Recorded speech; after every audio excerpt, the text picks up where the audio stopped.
Surviving a married man and his wife. Y'all, I'm gonna take y'all on the long road. Like, my friends begged, when I say begged me to get on here and do the story time, because they was with me from beginning to end. And we always joke about how my life is a freaking movie. Like, the stuff that go on in my life, it's some stuff you see on a big screen, y'all. Like, and I'm gonna tell the truth, even if it makes me look bad. It's 2019. I come into some money and I want to buy a car. A to point B car, nothing too fancy. So I remember getting on Facebook Marketplace looking for a car, and I come across like a Honda Civic or Accord, and it was in Union, South Carolina, which was like 45-50 minutes away from where I'm from. Me and my mom went. Y'all, I did not know when I walked in that dealership, like how just walking in that dealership, my whole life turned upside down, all and around. Like, y'all, I wish I would have knew. Y'all. So I get there to buy this Honda. It's people working under the hood on the car. He was like, oh, it just needs a battery. I was very interested in the car. My mom was like, no, red flag. We did exchange numbers because, like I said, he said it only needed a battery. I like the interior, perfect, but my mom was like, I went and looked at a whole nother car, ended up buying a whole nother car like hours after that. So he ended up calling me, text me like, it's crunk, it's crunk, we got it crunk, it's ready to go. What I didn't tell y'all was when I got there, he had a baby. Y'all know the carrying things that you place on your back and on your chest. He had a baby in the inside. I want to say every bit of 7-8 months, maybe. She was under 1. So, wasn't walking. So, I'm making conversation. I'm like, oh, she's so cute. And he tells me like his baby mom got sent to prison and he had to get custody of his girls. And I'm like, oh my God, that's so sweet. Especially considering the situation that I was going through with the newborn, a single mom, child's father, not in the picture.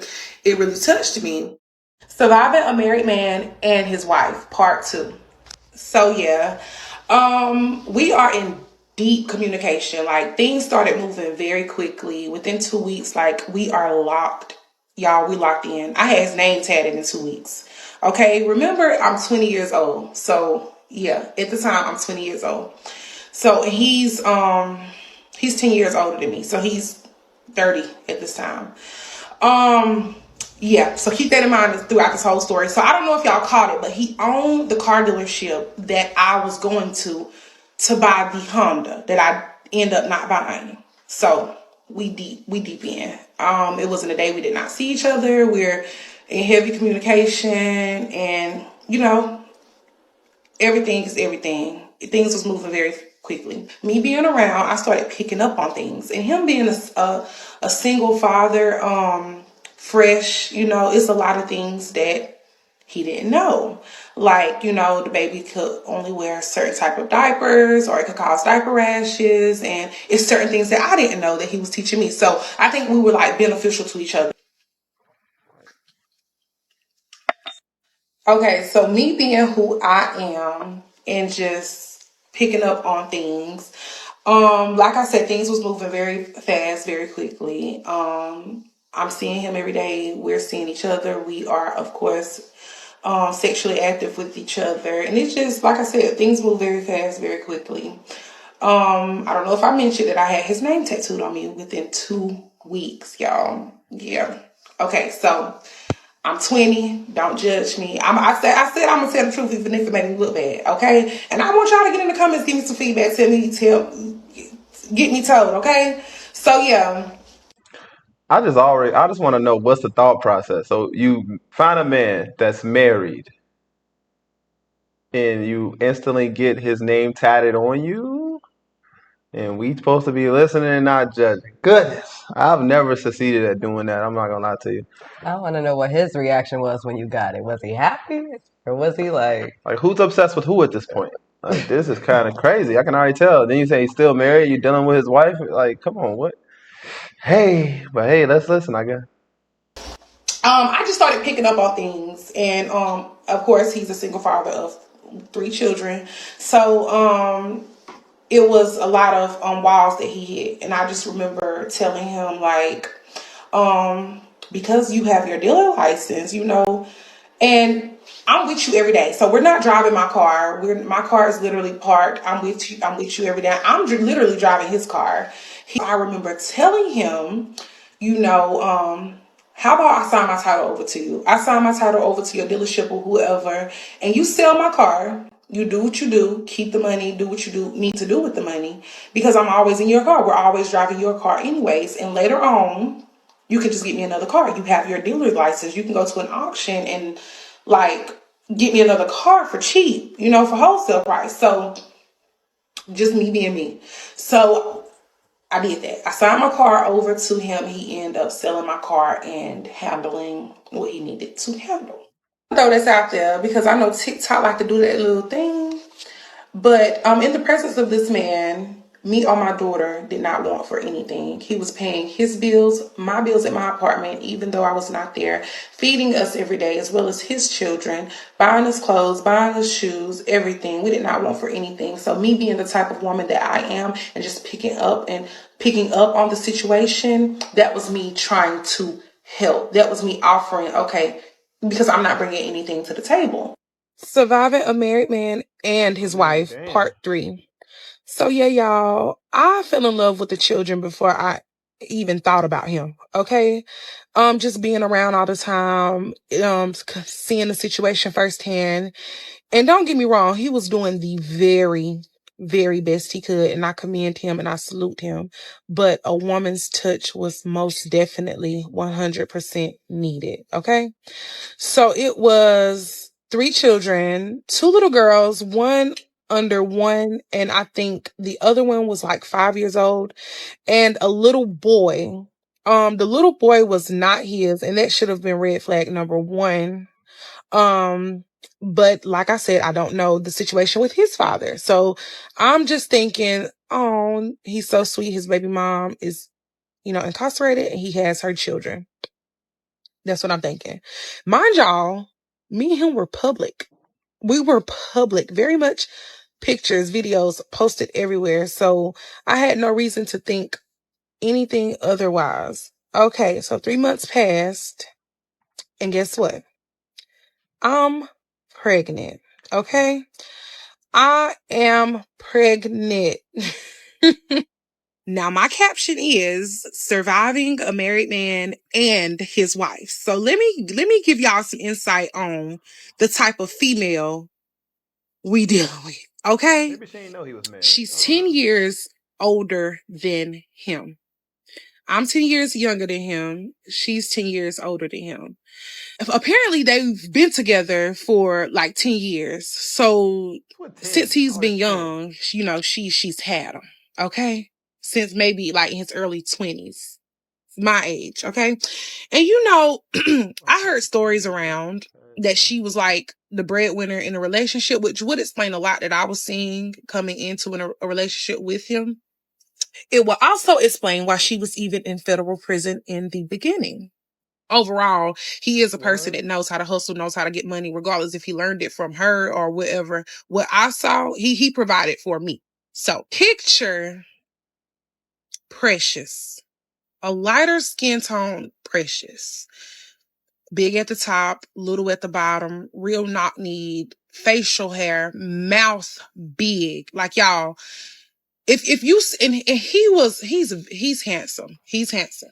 He's handsome. I like mine medium ugly, but he's handsome. Like if y'all seen them beside each other, it just would not make sense. So I believed everything that he told me because like it would confuse a blind person. And y'all know I'm sure every town has females they don't get men. And when they do get one that pay them attention, like they don't play about them. They don't play about, baby. She was not playing about this man. She was not playing. So y'all, apparently people started to tell her that we're going to call him James, was in a relationship. James was in a relationship. Like I said, we are public. We are public. I'm even posting his children. Y'all, I love those little girls. When I say love them, they were the reason I stayed on most days. You know, that man was not prepared to be in a position to have those children alone. And I'm watching what I say because he's not a bad person. He's not a bad father. And like I said, he did the best he could, but he was left in a very unfortunate situation. And past a man, I feel like I should have got a thank you. But back to the story. So y'all, this lady 100% at this time in prison. Like, she was in federal prison, so she was able to like email and call and video. Okay? This lady 100% knew about me. Not only was her family and friends telling her, he talked to her about me. Was he lying about our relationship status or anything? I don't know. Was he still selling her dreams? I don't know. Was he still? I don't know. I don't know. But she 100% knew I was there with her children. And I remember him coming in a room one day and saying that she wants to talk to me. Y'all, he did not give a okay. And after, you know, years has passed and knowing what I know now, he ain't never gave a. Apparently, he's been dealing with other women while dealing with her, and she knows it. Okay, so yeah, we're gonna get deeper into that, but she 100% knew about me. So the day that she asked to talk to me, I was all for it because I said she deserves to know who's around her children. Those were my exact words, word for word. She deserves to know who around her kids. Yes, I would love to talk to her. Why did I do that? Surviving a Married Man and His Wife, Part 5. Y'all, we're going to name this one Roots. Me agreeing to talk to her was one of the best and worst decisions I've ever made. One, because that's when the drama, y'all, from prison, okay? This lady did not let up, okay? From prison. And also, I'm thankful for it because I found out what I found out. So, it started off her being very nice, okay? Mind y'all, I'm even asking her, is it okay if I put this type of grease in your daughter's hair? Like, it started off very nice, and then it proceeded into her asking me did I know they were married, okay? So, like I said, I'm pregnant. Me and him are, y'all, this man when I say love me down, I'm talking about will do anything for me, cry real tears. Like, y'all, this man loving me down. I'm pregnant. We're a whole family. Up to now, I'm thinking this is his baby mama. So she asked me, did I know if they were married? I told her no. I asked him about it. He gets mad, y'all. No, I ain't married. He tells me that it's common law marriage, meaning after you've been with the person for a certain amount of years, a certain amount of time, that they declare you guys married.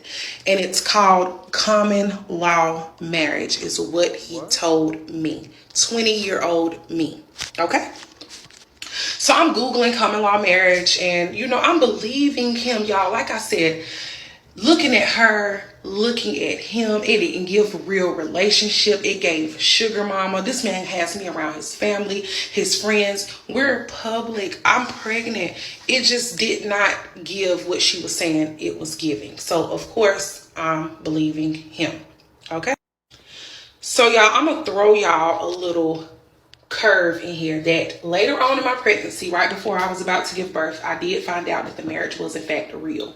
Now let me tell y'all, because she would not let up. She was like, go look in this drawer. Our wedding rings, our wedding bands is in there, everything, this, that, and the third. Okay. So I found out that it was true. I'm big and pregnant. So what he said, and I'm gonna just say, because we can't believe nothing he said at this point, but he was like, well, and even she told me that they got married literally right before she went to prison. Like right before she went to prison. So there was no proposal, it was no wedding, and they had a business together. Remember the car dealership that I was telling y'all about? Also, the little boy that was not his but was hers. Apparently, what he told me, and like I said, we can't believe him, but he was like that the marriage was, the purpose behind the marriage was nobody would be able to come in and take her son that's not his away from him, as well as something with the business. Okay, I don't know if the business was in her name and her being that she was about to go away. He explained it to me, and like I said, in my 20-year-old mind, it made sense. So y'all, we're riding one day. I'm pregnant. I don't know about I'm still lost about the marriage at this point, but I just want to throw y'all a curve in there that I later found out. But why this episode is named Roots, I'm gonna tell y'all. Okay, we're riding one day and we're passing this psychic's business, and it says like palm readings for $25. Y'all, I'm like, let's stop and get palm readings. That would be so cool. That would be so fun. Y'all, we stop, and she only allowed one person at a time to come in so the energies would not mix or whatever. So I went in first. I'm pregnant. I knew what I was having. She told me what I was having without me telling her. She also informed me that death would be approaching me soon. And my grandma actually passed 4 days after me giving birth. But that's neither here nor there. So he went in after me. And like I said, I was not able to go in with him. And he come out. He said, I knew it. I knew it. So I'm like, what's going on? You know, at this point, I'm impatient. Like, tell me. I knew it. She was old. I was out here living my best life. And I had bad, just bad. Like, I'm talking about he's carrying on awful. So apparently the psychic told him that a root was put on him approximately 3. Okay, my video keeps stopping, but yeah. So he's like, she tells him that he had a root put on him. And the root was put on him approximately 3 years ago, and it was put on him through his food. And she told him that his own money was used to put the root on him. Okay? So what we take from this is it's someone that's fixing your food. It's someone that you're either giving money to or you're sharing money with. Mind y'all, they own the business together. So, and the psychic told him, if you give me 2 to 3 weeks, I will tell you the exact person who did this to you. In the meantime, she sent him home with work. Like, he was having to sleep with fruits under the bed and bring it back to her. He was having to take baths and things that she sent him with. But one thing that she needed him to do was sacrifice his own money, because his money was used to pay for whatever was put on him. And by sacrificing, meaning he needed to burn money. And at that time, we was not in a position to burn any money. But he did everything but that. Okay? So 3 weeks passed. This lady don't even know this woman, don't know she's in prison, don't know nothing about this man's personal life. And this lady told him the wife's whole name. He said she was the one who put the root on you. He wanted to get second opinion. So Now, I'm not gonna say that this like the root person is fake or not, because I know some people believe, some people don't. But my thing is this: imagine if you would have burnt that money just for her to. She gonna give him the answer anyways. Imagine if I would have burnt my money. That would piss. Like, come on now. If she would have been like, oh, since you didn't burn your money, we can't give you the. We can't give you the read, and then it'll be like, oh, maybe this is real. But the fact that she still gave it to him, it was like, bro, but you just trying to ruin my life in the process. Like, what was the burning the money for? If we're not going, if I'm gonna get the answer anyways, like, It's part of the cleansing, though. She said it was part of putting the fruit under the bed. You got to burn the money. right? But he broke the little cycle, right? meantime of her even telling him the name, in the middle of him even doing, the work to get it off of him, he went to go see, like, y'all, it bothered him so bad. I remember him going to like 4 different other psychics and them telling him the same thing, like, baby, you have something on you. So y'all, in the middle of him, taking the baths and the fruit and taking the fruit back to her, This man was throwing up red, y'all. I remember him sending me a picture, and he's like, "Do you see the face in his throat?" Like, y'all, this man messed up bad. I'm pregnant, y'all. Y'all gotta see this from my, like, y'all. And I just got out the shower. Do not laugh. I got baby powder every freaking where. I'm finna do my skincare. Leave me alone. But yes, y'all. So y'all gotta put yourself in my shoes. Like, I'm big and pregnant. Now we finding out what's going on, baby. Now it's getting real. Like, spiritual work, I don't get into all that. Like, y'all, and you can just tell it bothered him so bad. Like, he would zone out and he would just yell randomly, like, things like, I started getting fed out of nowhere, and I remember this and I remember that, y'all.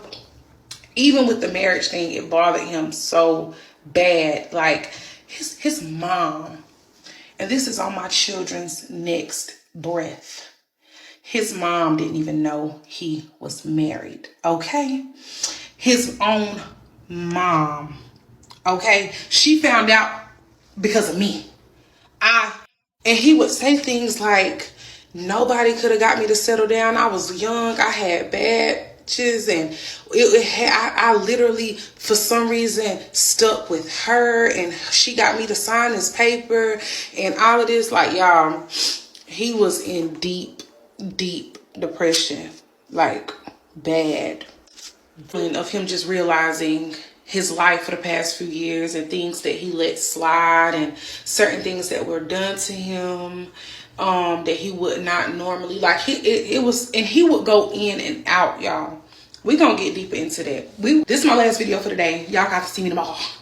Bye. Like, our daughter is almost 5, so me reliving the situation for y'all is kind of triggering for me. I'm gonna insert this right here because y'all doing the one in my comments. We were not struggling. He was the only one with income. He owned a car dealership. We were living car to car, but he had plenty of other side hustles. Like I said, he's a person that knows how to get money. He's a person that knows how to survive. Me, on the other hand, I had no income at all. I'm at home with the kids and I'm pregnant. He did not want me to work. Y'all got to think COVID came out during this time as well. And if you know, you know. It comes to the psychic wanting him to sacrifice money. She wanted him to sacrifice a certain amount of money that we both were not in position to sacrifice at that time, or just plain out just not taking it serious. I can say that enough to sacrifice.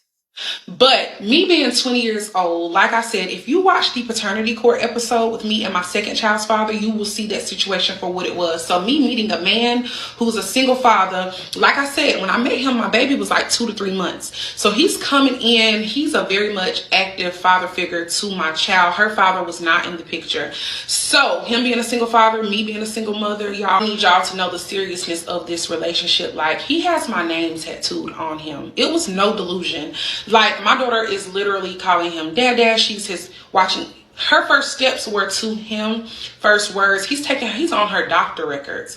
It was so serious. Like, he was telling me he wanted me to get my daughter's last name changed to his last name, y'all. The wife was very much aware of the relationship. I saw firsthand him get on the phone with her and literally express his love for me and how much of a serious relationship we are in. I saw that firsthand.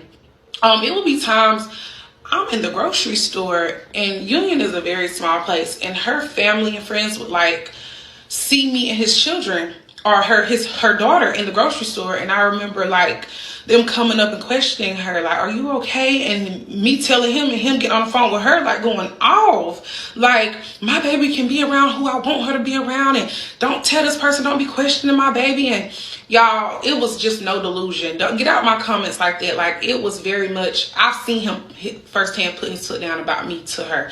She was very much aware. I was on her email list, y'all. And by this time, like I said, I'm believing, I'm hearing stories. First off, the city is small. Our towns are close together. By now, I'm hearing everything. Everybody knows our relationship, so I'm hearing the stories. And I'm hearing that we were staying in. We're so close together, like a 45, 50-minute drive. Towns are small. So I would hear things from people that grew up with her, people that knew her, knew them as together. I would hear even stories that he would tell me. And I would hear, like, she pays for and like she was a booster, and how this is not their first rodeo. Like, he's been showing her that he did not want her. He's been dealing with other females and how she would act, how she would knock on their door, she would fight them, and even his baby mothers. I was close to a few of them, and I would hear stories from them. Like I said, I'm babysitting his other kids as well. That's not hers. Like it's a thing, y'all. It's a thing, okay? And you have to know me back then to know I ain't never been nothing to play with. I can't be bullied. So when I would hear these things, it did not bother me. And I think even until this day, with her knowing what she knew behind closed doors, that she was making a perception to her family and friends of something else, because I would see firsthand how he would speak to her and how he literally told her the seriousness of our relationship. Now, some days when me and him fought or got into it, did I think he still like would go behind my back with her and be manipulative? Yes, of course. That is a man. But overall, I'm such a girl's girl, and I ain't never been nothing to play with, but I always have had a heart of gold. And I just remember feeling sorry for her because he literally would talk to her like she was nothing, y'all. And she just would not, like, y'all, I kid y'all not, this is on my children's life. This lady would email me sexual things that he likes done to him. She would tell me how he likes to be pleased. She would literally give me advice on him. It's just a situation where she was the type of person like that did not let up. That's the only way that I can put it. Like, it was clear that he did not want her. Even till this day, y'all, knowing what I know behind the scenes, like, it's just she just one of them people that literally is down bad, desperate. Like, I had to let my hands off the situation. After y'all see what I went through, even after she got out of prison, y'all gonna see and no. I just remember him speaking to her very disrespectfully and just overall just not sparing her. And any other woman, like I said, would be happy to hear that. It turned me off completely. And I just remember frequently taking up for her because at this point, I'm seeing everything for what it was. It was clear. Like I said, a blind person could see that this man did not want her, but she was not letting up. She just a woman that's in love with a man. That's all she is. She's just a woman that's in love with a man. And like I said, they had been knowing each other, dealing with each other for over 10 years. So he was in his early 20s when she met him. So she's invested in him a lot. I put myself in her shoes, even though I seen it for what it was. And I just remember taking up for her or telling him, put yourself in her shoes. She's in prison.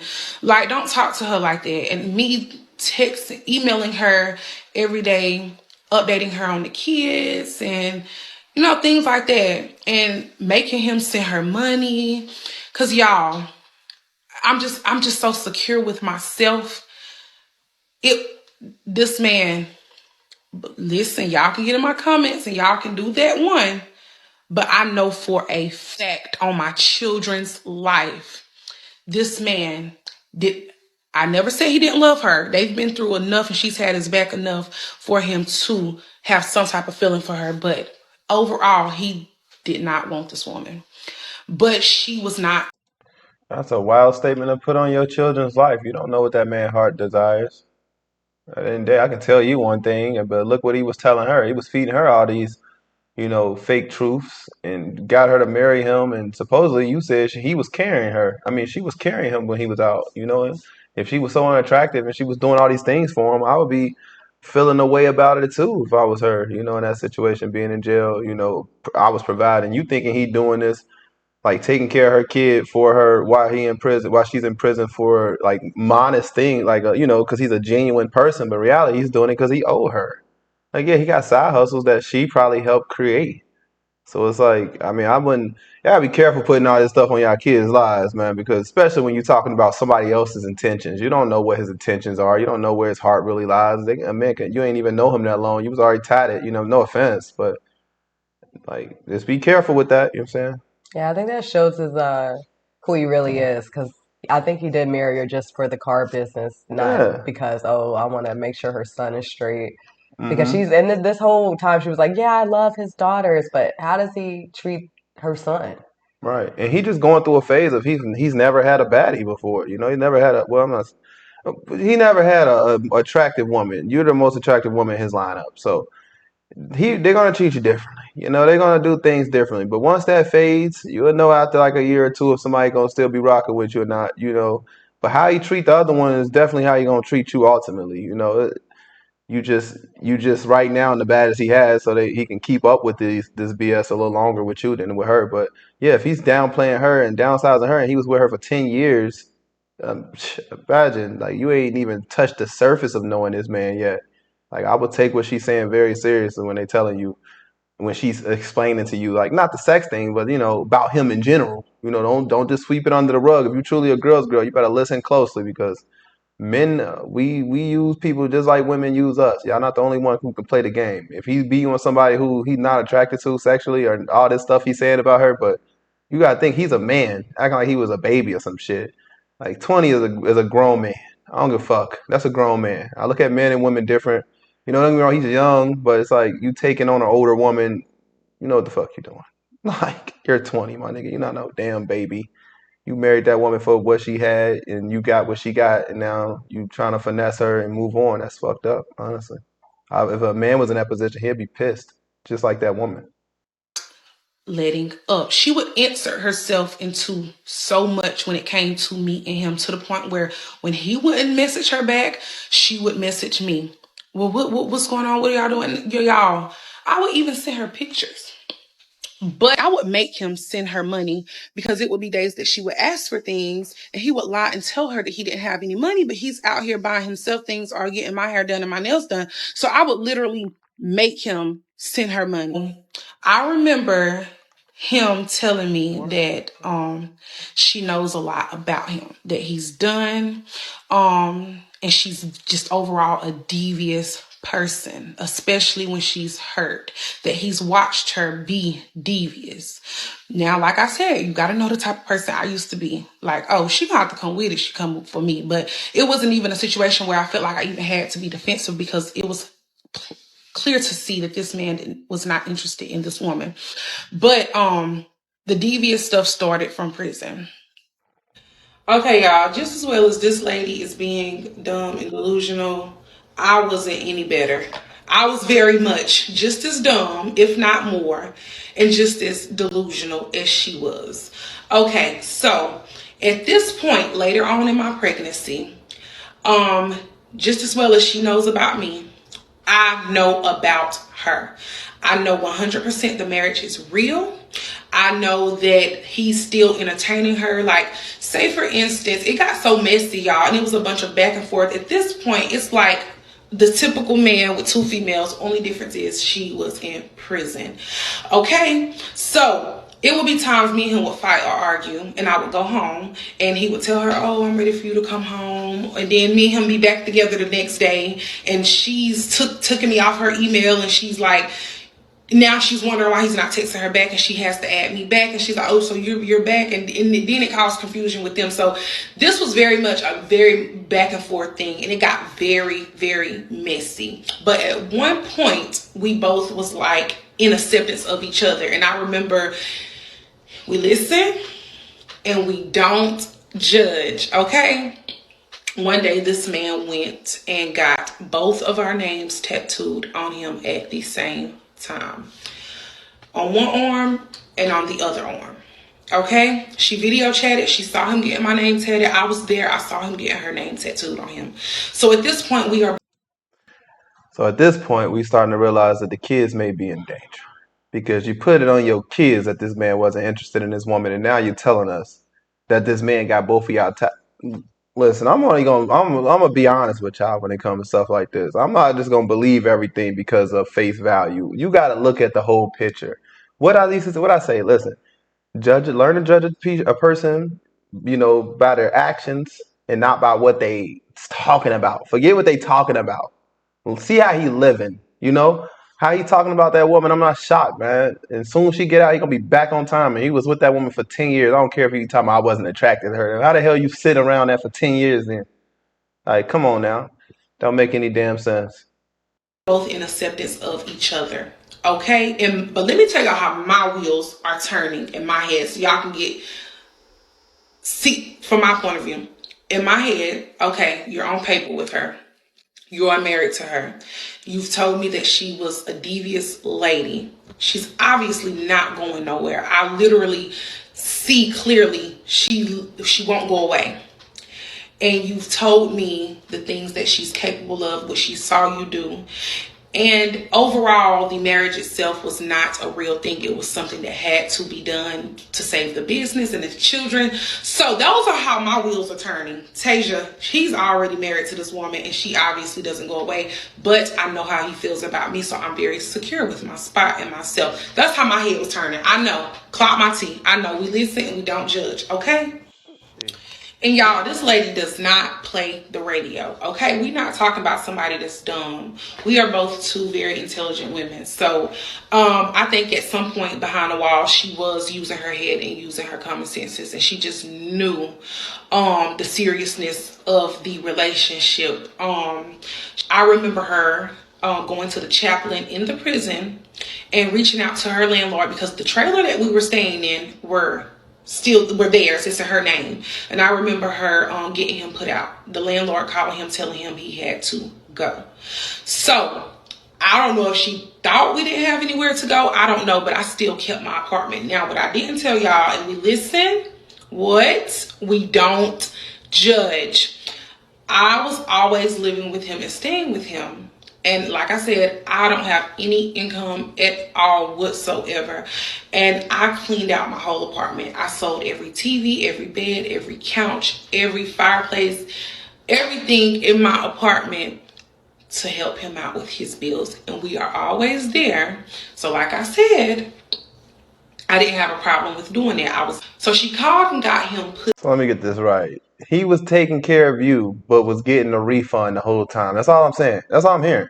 Every time he did something for you, you was there to give him a reimbursement. You say he was taking care of you, he's paying all the bills, X, Y, and Z, then he sold your car. Guess what? That's the reimbursement. And then he got back to taking care of y'all, doing all these things again, and guess what? You had to sell everything in your house. That was the reimbursement. You're just giving back the money he spent. I promise you at the end of the day, you probably spend more than he did. Like, you probably spend more than he did.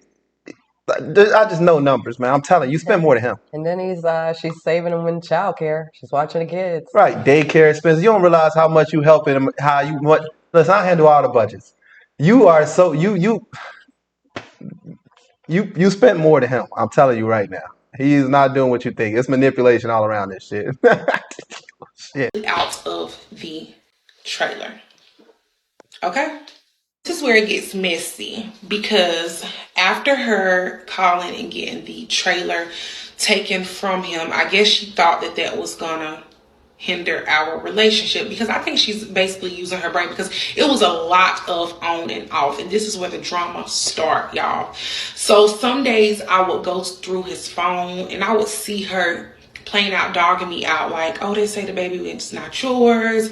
Y'all, I was writing letters to the prison. One thing about me, I'm gonna get my point across. I'm gonna get the last word. So when she would email me a paragraph or something and then take me out her email where I can't reply. Girl, you finna get a letter. You finna get a letter. You gonna hear what I got to say. So it just got so messy, y'all, to the point where I'm sending letters to the damn prison. Okay? This lady was so crazy. Like, the situation had her messed up, and I could only imagine being in prison. There would be times, y'all, she would call and she can't even talk to her kids from worrying about this man. Like, they say when you do something to a person, it can reverse. And I think that root reversed. Like, I remember him, and I quote word for word, this is on my children's life, him telling her on numerous of occasions, you call to talk to your kids. I'm a man. I'm a grown man. I'm going to do what I want to do. You worried about me. Your kids are literally standing right here wanting to talk to you. Like, y'all, she could not see past that man. Do y'all hear me? He ended up moving with me in my apartment. I had a small 2-bedroom apartment, maybe an hour away from where his trailer was. So he moves with me. He ended up buying bedroom suits, furniture, TVs. He brought everything back over. I'm big about to give birth by this time. And this lady, like I said, she don't play the radio. So I think she's hoping for the best, preparing for the worst. We both were at this point. This man was a very manipulative man. And y'all, it would be times where I just was like, go, and he would use the root like a weapon. He would, I'm fucked up. I'm fucked up. Like he would use the root like a weapon. And his daughters did not move in. She reached out to his mom and his sister and was like, I don't want my girls around me, and please get them until I come home. So the girls end up going, and he ends up, like I said, moving in with me. I'm about to give birth. So y'all, he's living with me. We were preparing for the baby. Like, we are in love, y'all. His girls are not with us at this point. My heart is shattered.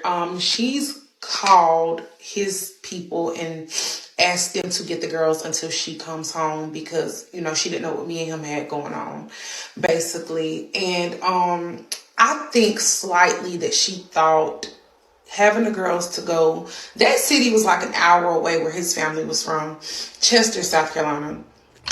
I think she thought having them go there was going to push him to go there, especially with his family being aware that he was with me.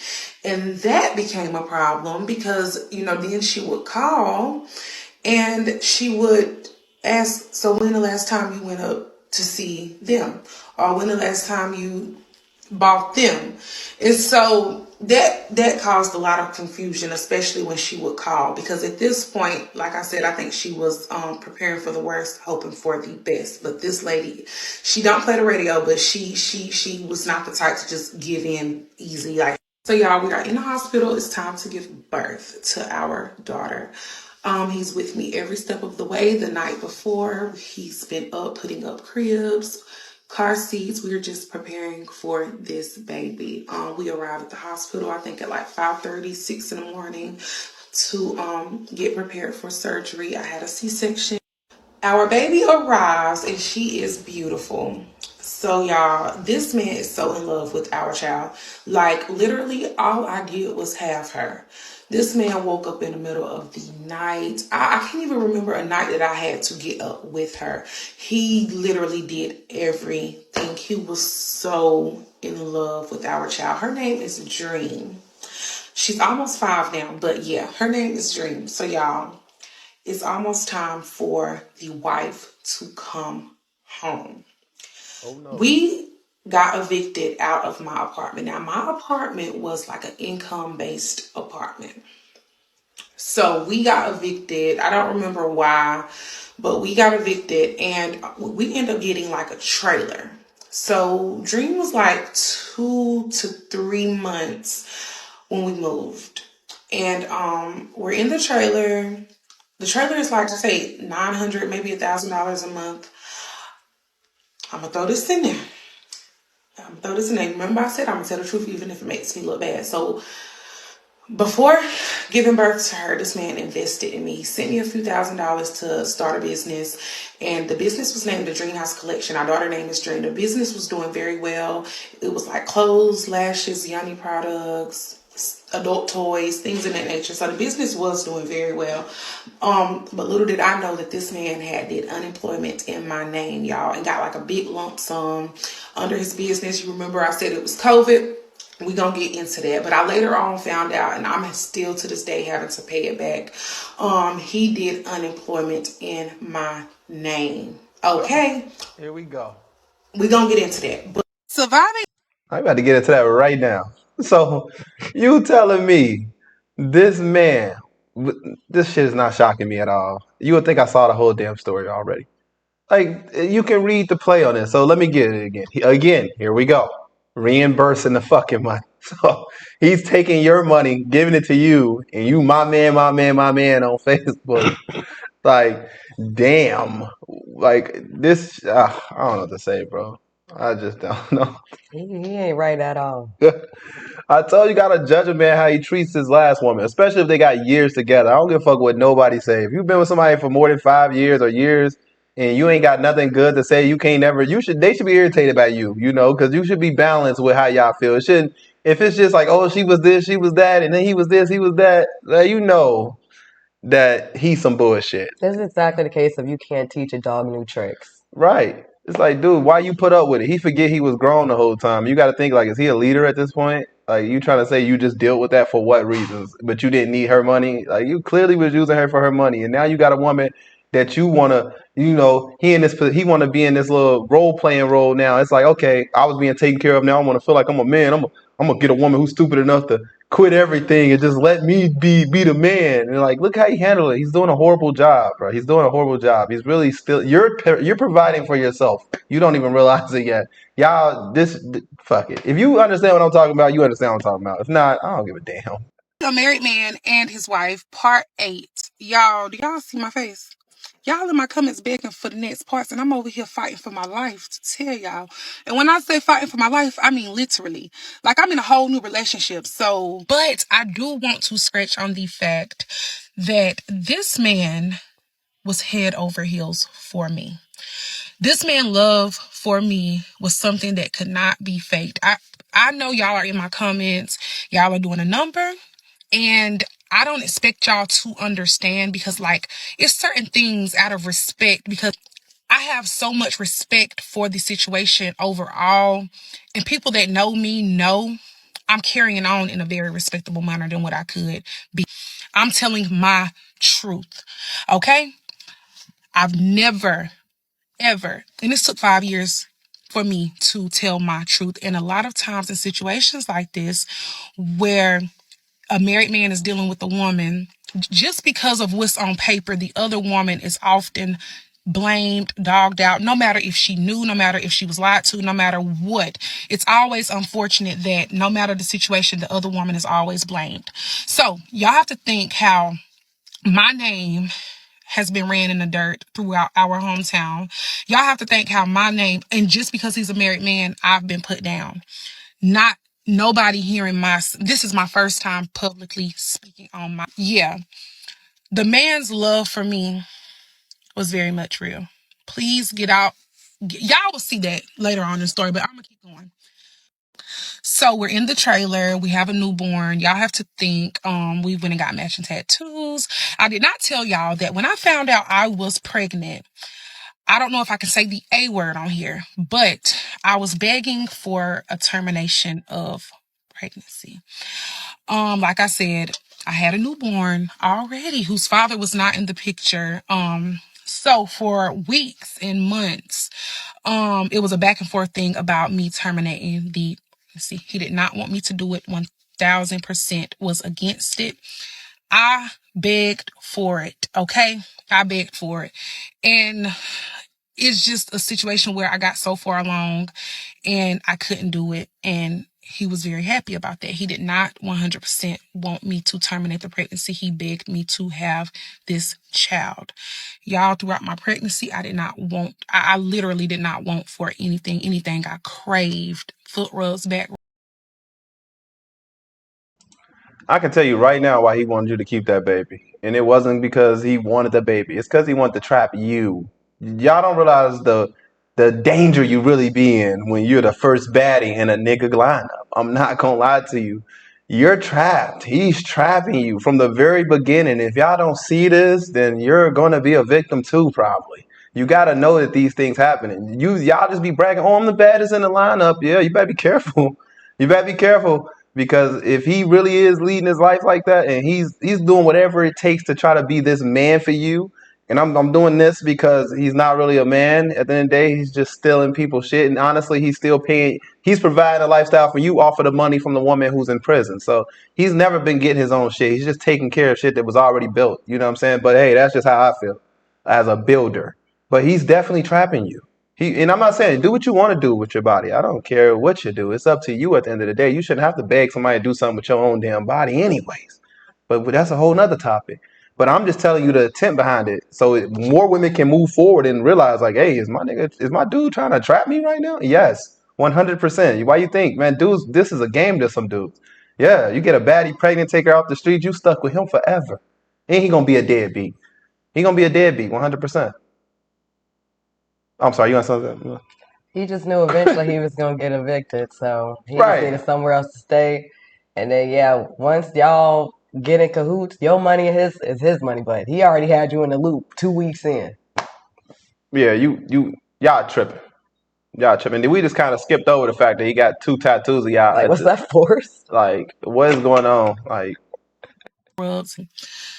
2 weeks prior to her about to come home, I get on Facebook and I see a status from someone that knows her that's saying she's on her way. This was about 2 weeks of her before going to the halfway house. You know, when you go to the halfway house, you're basically home. You get more freedom. You can come home and visit everything in that nature. So he just started moving funny. Yeah, mind y'all, this is someone that I've never not stayed a night with in 2 years. If I do, it's one night and we're on the phone the whole night and he's picking me up the next morning type thing. We've never not stayed a night without each other in 2 years. So, he would stay in Chester. Like, mind y'all, I'm on point at this point because I done saw the status and I'm seeing how you moving. I'm on point. Now, from this point on, y'all finna see a whole nother side of me because I'm gonna add right here that his excuse to go to Chester was his kids didn't have a babysitter. The first in 2 years that this has happened, he was saying his mom and his sister had to work and he had to get the girls and keep the girls. First time this has happened. All of a sudden, 2 weeks before she's about to go to the halfway house. So I see how he moving. I'm on point. I don't play the radio, baby. I'm on point. So I remember him one day coming and trying to leave out my driveway. Y'all, it's on. It's on at this point. And I remember putting my car in reverse, putting it in drive, running through his car, putting it in reverse, putting it in drive, running through his car, putting it in reverse, putting it in drive, running through his car. I'm already traumatized. The last situation that I was in, I met him with a newborn. You done made me have another baby. You done told me that this marriage wasn't real. 2 years of my life. You done took 2 years from me. You think you finna? No. So y'all, it's literally tension, real bad tension. Like I remember him going to Chester, me going to Chester, busting his car when his whole front windshield, standing on top of his car, busting his windshield. He don't care. He go get it fixed. I come back, bust it again. He get it fixed. I come back, bust every window in the car. He get it fixed. Like y'all, it was bad. And I went to jail. I went to jail like 3 times. I remember him coming over and mind y'all, this is all happening within 2 weeks. And I'm going to jail. He's sending my mom the money to come bail me out. I remember one day him coming over and me just throwing bleach everywhere. Y'all, I'm not eating. I'm not sleeping. Y'all, I'm sick. Do you hear me? Imagine this. So imagine all of this. And you see she's about to come home and how this man is moving. So yeah, I'm throwing bleach everywhere. He had to go to the hospital because he swallowed a little bit of the bleach, y'all.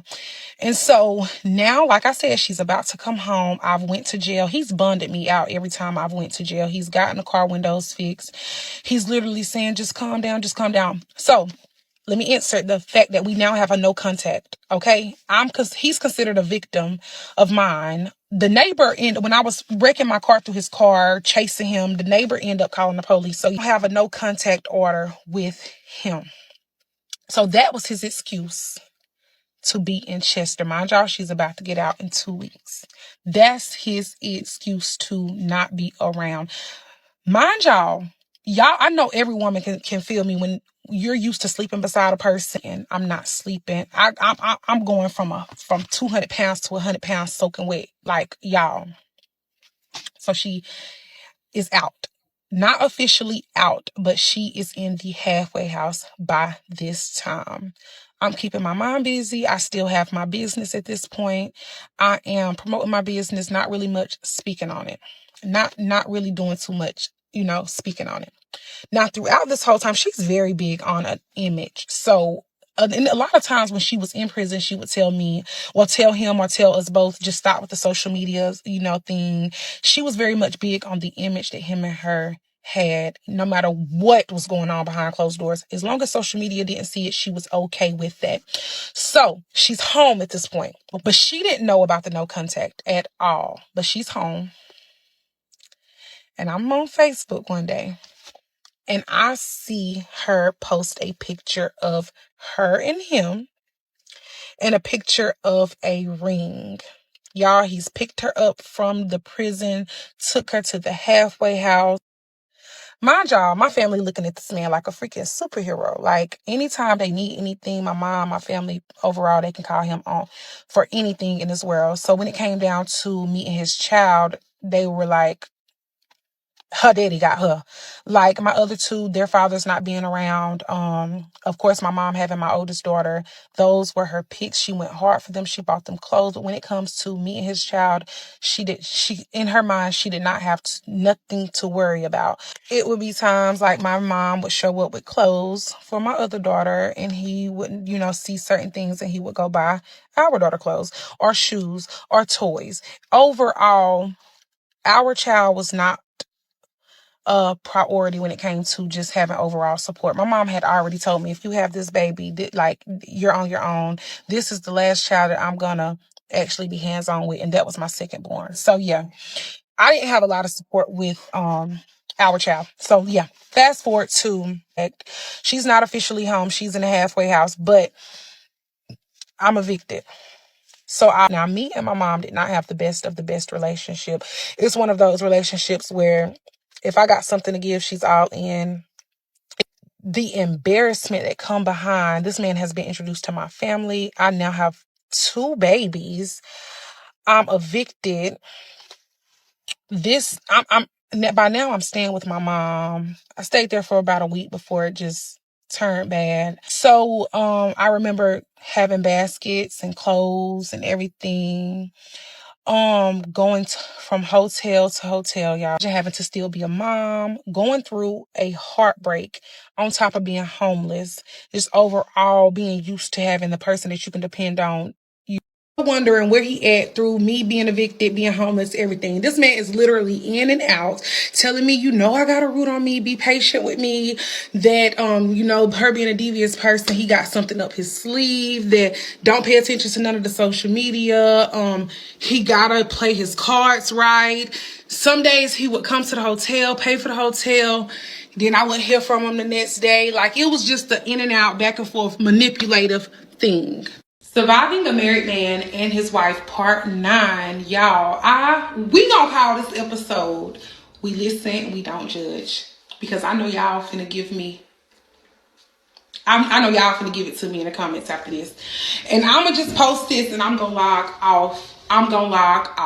Okay? We listen and we don't what? Okay. She's in the halfway house at this point. I am sick. I'm probably in the size 2T, y'all. I can't even, y'all judge me.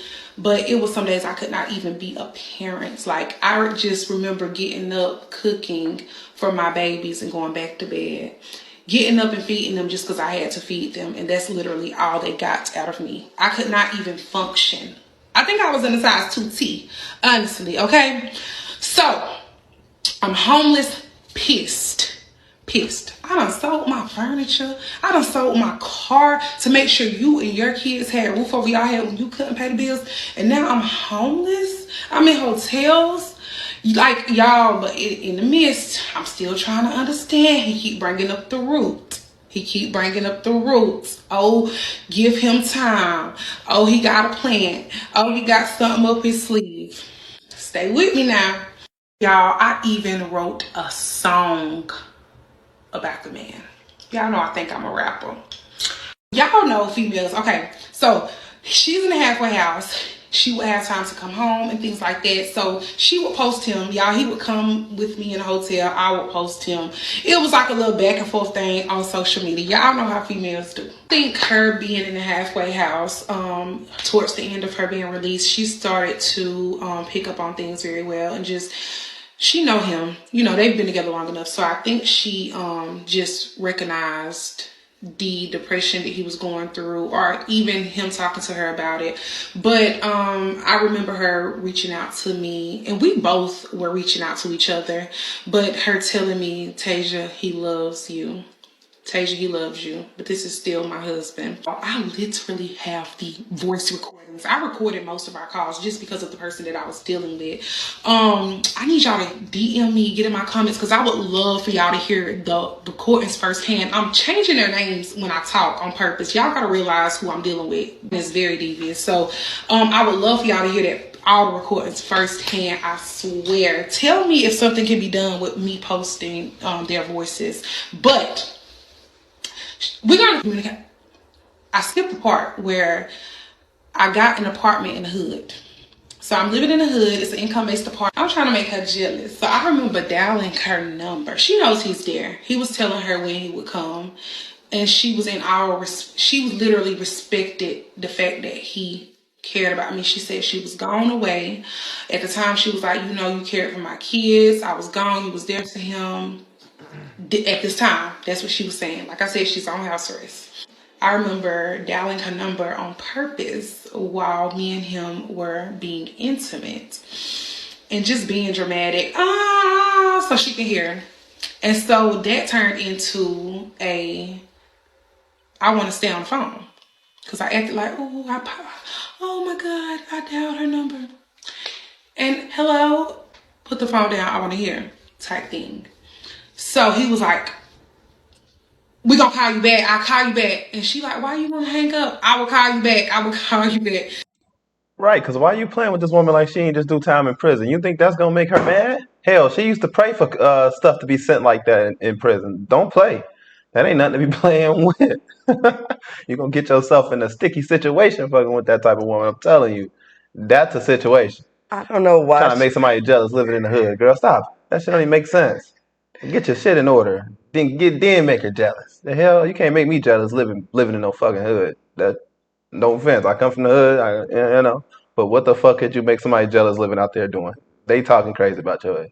That put her more in the mood. She used to email you back when she was in prison telling you what he liked. Yeah, she low key want her. She What want both is, of y'all. then y'all both get names tatted and no, like, Come at on. this point. He was courting it. I feel like this is an open marriage. I feel like they both in on it at this point. Yeah. We got a little side piece. We just gotta kind of get her on board. She damn near on board. I mean, she okay with all the foolishness. He clearly still sleeping with the other woman and sleeping with you. I mean, why would I get another woman tatted on me if I'm so disgusted by her? Like, come on now. This girl don't even realize she is the method. Like, you're the method. Just another player added to the game. Right, you're just another piece on the table, ma'am. And I got a lot of other questions to ask you, but we're gonna just keep it about this man real quick. I really want to know what happened with your kid, why your mom got custody of your child. She said her mom had custody of the child, right? She said the daughter's with her mom, the oldest daughter. So that just tells me that your mom either got custody or temporary custody. When y'all say stuff like that, so I would love to know why she got custody of your oldest child. Like, she would do little petty stuff too. But yeah, overall, like I said, she's on house arrest. He's going back and forth. But he has not left me alone. Me and him had a phone conversation. That's the phone conversation I have and I want to upload. We were all on the phone. They're together. I'm at my house. I'm recording because, like I said, I know who I'm dealing with. She is literally saying, this man loves you. I know he loves you. Why won't he just say, Tasia, I want to be with both of y'all? See? And he's in the background saying, I'm begging you for a divorce. Just give me a divorce. I told you I was lying to you when you were gone away because I didn't want to hurt your feelings. Now that you're home, you see the truth, you know the truth. Literally, I'm hearing this. It's no delusion. He's begging her for a divorce. He's telling her he loves me. He's in love with me. Literally. And she's saying, well, why you won't just say that you want to be with both of us? He's telling her, I'm not lying to you no more. I lied to you because you were away. I didn't want to hurt you, but this is what it is. This is what it was. Okay. And me and him end up taking a trip to Miami, Florida together. Like I said, she's home. I think we stayed for like 4 days. 4 days, me and him. And yeah, she was home with the kids. She actually asked me to bring me and his daughter to her to babysit while me and him went to Miami She knew about the trip. She kept saying, why won't y'all just wait until I get off house arrest and we all go? Like I said, he's literally being straightforward with her. I'm hearing everything. It would be times she would text me and say, hey, when I get off house arrest, me, you, and him are going to do this. Or, hey, you know, she knew about me. Oh, I didn't tell y'all. She has a son that's older than me.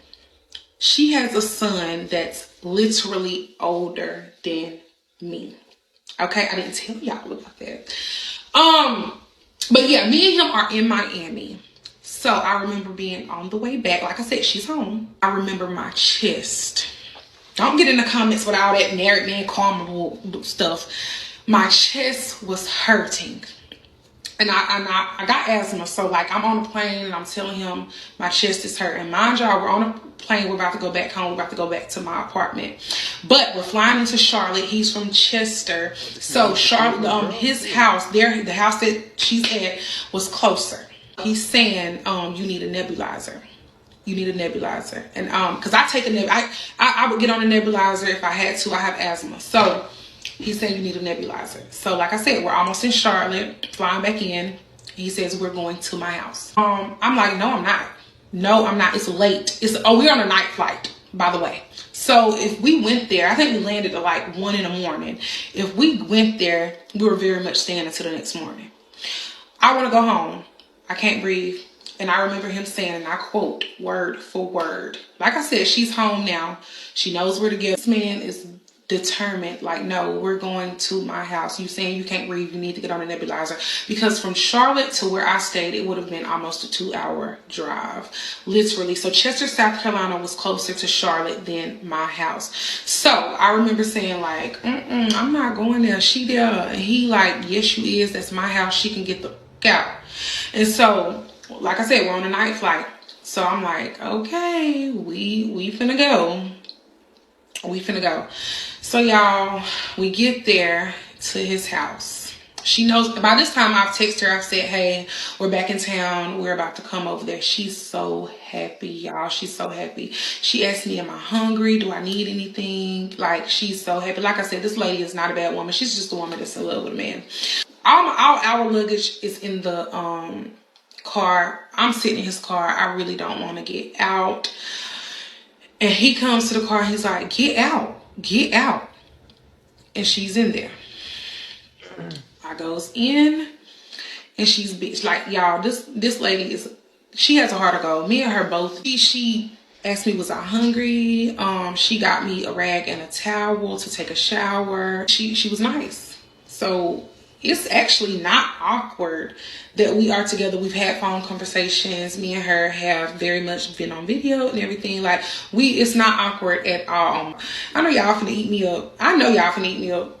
I'ma just post this and I'ma log out because I don't got time. Why y'all looking at me? Basically, we all end up being intimate that night, okay? That was the first time it happened. So after that night, that the first 3 intimacy with me, him and her happened, everything's, normal. He's still at my house. And so y'all, this is going to tell y'all how good my heart is. So I didn't get bad vibes that night. Like I said, she was cool. She was welcoming. I know he set the record straight in front of her, in front of me, on the phone, up, down, all around. This man is not playing about me at this point. He would come to my house to stay with me at my apartment, and she would text me and say, y'all come up here. I don't want to be by myself. And I would look at him and say, let's go up there. Like, come on. She good people. So we would pack up from being at my apartment and go with her to keep her company because she's on house arrest. We would all be drinking in the kitchen, listening to music, having fun. And y'all, it would be times like we listening to music, we drinking, and this lady would just get up and 2-piece them. I'm talking about boom, boom, boom, boom, boom. Like, she used to be like, when I get off house arrest, I'm gonna run circles around you. Like, and I'm like, okay. And then by that night, we all be, you know what I'm saying? So it was like an in and out thing. I think even with me too. I think she playing it cool until she get off house arrest. Because when she got off house arrest, y'all, remember my title, Surviving a Married Man and His Wife. That's when it went down. Okay? I am not giving y'all part 10 until y'all get me to 10K followers. So grab your kids' iPads, call your grandma, tell them to make a TikTok and come follow me. Get me to 10K and I'm gonna drop the next part. Love y'all. Surviving a Married Man and His Wife, part 10. I accidentally posted part 10 on my last video. That was by mistake. This is really part 10. Last video is part 9. The entire time she was on house arrest, that's basically what it was. A bunch of back and forth between him, me, and her. Either he'll be at my house, or we will both be up there with her, or he'll be up there with her, and then the next day come to my house. And it's just a bunch of back and forth. That's it. The whole time she was on house arrest. Now, I'm going to fast forward to her getting off of house arrest.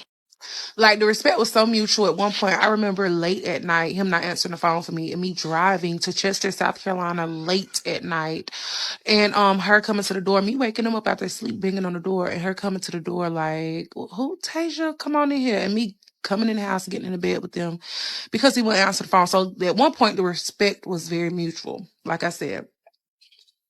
Now, like I said, she did not know anything about the no contact. One day, he came to my house. Now, like a few days before it was time for her to get off house arrest, I remember telling him that I needed a TV. And he did send me the money to like buy, it was like a 65-inch TV to go in my room. But that was it. Like I said, little to no contact with him a few days before it was time for her to get off house arrest. So I remember her getting off house arrest and them coming to my house. Now, like I said, I'm pissed off. The TV is still in the box sitting in my front room. I remember it vividly. But it don't mean nothing. If I ain't saw you, I ain't heard from you, none of that. So I remember him saying that they were about to come see. Well, her texting me saying, we're about to come see you. Right now, I'm pissed. Because I already see out on Facebook that she's getting off house arrest and stuff like that. So I'm pissed off. And I feel it in my spirit. Like, you trying to play. So, anyways, it was, I'm not going to say it was like a poly relationship, but we both knew about each other. We both was being dumb. So, yeah. I remember them coming to my apartment and him just coming in first. And me just giving him the death stare, like, and like crying. Like, I'm looking at him, like he in my house and I'm looking at him crying and I got tears in my eyes. And I just remember hearing somebody else behind. I'm in front of the door and I hear somebody knock on the door. And it's her. Mind y'all, like I said, every time she saw me, it's been there because she was on house arrest. So this is her first time coming to my apartment. So I just remember opening the door. She needed some lotion. There was an excuse for her to come in. But anyway, and I just remember like looking at him, just not saying nothing, just crying. To understand, this man has never not seen my child. So even when it came to her first coming home, it was just like a huge transition for me because I'm so used to having him, his support, his help, and just not having to depend on nobody but him. Like I said, I didn't have that much support with my daughter, and he knew that. So yeah, I just remember her coming in asking for lotion, and she was like, "No, we just been busy." Oh yeah, they had braces in their mouth. The both of them went and got some braces or something. Something happened like that. So I'm like, y'all trying to play with me. I'm like, oh, y'all trying to play. Y'all done went and got some matching braces. Y'all ain't nobody answering the phone. Y'all trying to play. I remember her coming in and seeing the TV and me saying, thank you for my TV, and her being mad because he put her book on hold.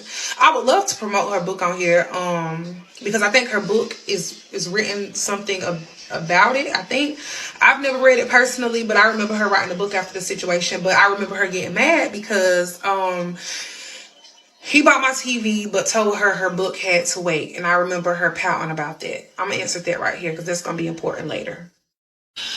She was like, no, yeah, I'm rushing through the story time because I'm going to get my butt in the shower. But I don't want to leave y'all hanging.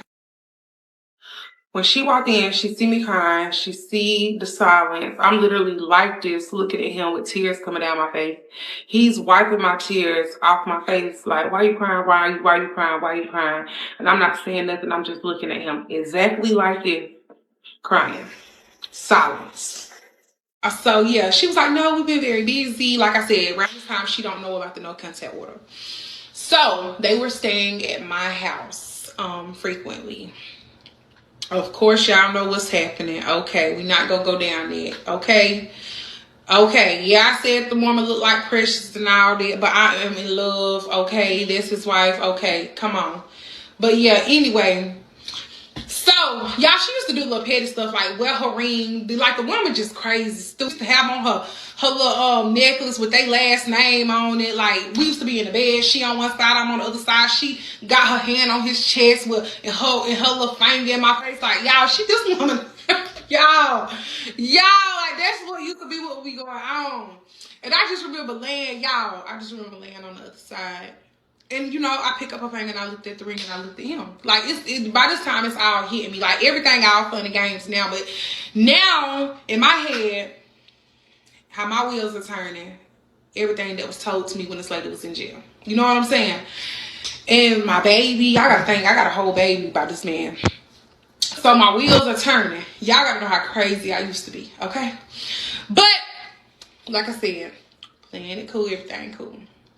And I just remember them leaving one day and me texting them both. Like, no, she texted me and said, we about to come over. And I said, I don't mean no harm, but it'd be nights where, you know, you have him by yourself. So anytime y'all come around me, it's not just gonna be no three people. Like, he can come around me by himself just like he be with you by himself. Every time he come around me, basically, I just felt like she was a monitoring flesh, y'all. Like, me and him being in our own little world, even when it's her, we laughing in a corner, we getting drunk, and she just there, and you could just feel her energy. And like, y'all, she's a very jealous woman, so it was not hard to like read her energy. Or even when they leave, it just used to be stuff he used to text me and say, and I used to be like, why didn't say that when he was here? Or is it something that she peeped and told you when y'all left? Like, y'all know what I'm saying? So I'm like, look, when you come around me, at least sometimes come around me by yourself. You know what I'm saying? I can deal with her, but I'm not just gonna. It's not just gonna be a thing where I gotta deal with her in order to deal with you. That's just not what it's gonna be. So I remember telling her that because she texted me and said, "Hey, we about to come back tonight," and I said, "No, he can come back," like that. But no, I didn't say it like that. I said it very respectful. I was like, you know, he be with you by himself sometimes. When he come over here, every time you don't gotta be with him. Like, I need time with him to myself. That's what I'm used to. You know what I'm saying? Because around this time, like I said, it's mutual respect. I'm trying to watch what I say, y'all. But like this woman, y'all remember I said she was the type that just wouldn't go away. This is on my children's life, my children's next breath. It would be times where me and him would be in the bed with her, of course, all three of us, and me and him would be being intimate, and she would just be right there watching in the bed or rubbing his back or cheering him on. And that's on my children, y'all. And it was just so much. Like I said, we were always in our own world, even when she was around. So it was just so much that matched what was told to me. So y'all can call me crazy all y'all want, but everything that was told to me about her just not going away was matching even in real life. So it just became a situation where I'm like, okay, I just got to put up with her. That's just, she's what comes with this person. My job, I'm young, leave me alone. But yeah, she was just there. That's just what it do. She was just there. Me and him, when she's around, we're in our own little world. And like I said, we have our own little inside jokes. We have our own little thing. And like, you could just feel the energy. You could just feel it. Like, she did not like it. And I remember him telling her, like, you know, just because you're my wife, you're not no better than her. Like, it's very equal. Like, nobody is better than the next person. Cause she was the type, she was trying to make me feel like that. Like, y'all, this motherfucker, this lady used to have on shirts that say, wife, my husband, this. Like, y'all, this woman just, y'all gotta know, y'all. Like, I get it. Okay. I get it. Okay. So I remember them going to get like tattoos and stuff. And by this time, okay, after I shot the text that I said I want to be with him by myself. Let me put my phone on the charger. I want to be with him by myself. They were no longer coming around. They were no longer coming around at all. Barely hearing from him. Barely hearing from him. So I think he posted on Snap they were getting tattoos or something like that. Mind y'all, it's been about 4 days. I have not seen him. Barely hearing from him. And this is why I say the wife has been a part of this plot the entire time. This man don't have no damn brain of his own. So you piss her off by saying, well, she can't be the monitoring spirit that you know she is, and she clearly is. I could tell she's just obviously jealous. And now he's not coming around. A grown ass man at that. That's 10 years older than you. I mean, she's putting B to A. She beating his ass for real. I know you modest, babe, but she really is putting belt to ass. And it's sad. No, Imagine it's y'all not just sad. all chilling though, and you just get a 2-piece combo out of nowhere. Like, I would be traumatized. And then Yeah. you getting it on in front of them, and she rubbing your back. Right. I think she liked that shit. I think the storyteller was liking all of that. You know, she sounded like she was so bothered by it, but why would you start having sex in front of this woman if you so bothered by it? Like, come on. Y'all, this is something we all grown. You was into her watching and she was into watching.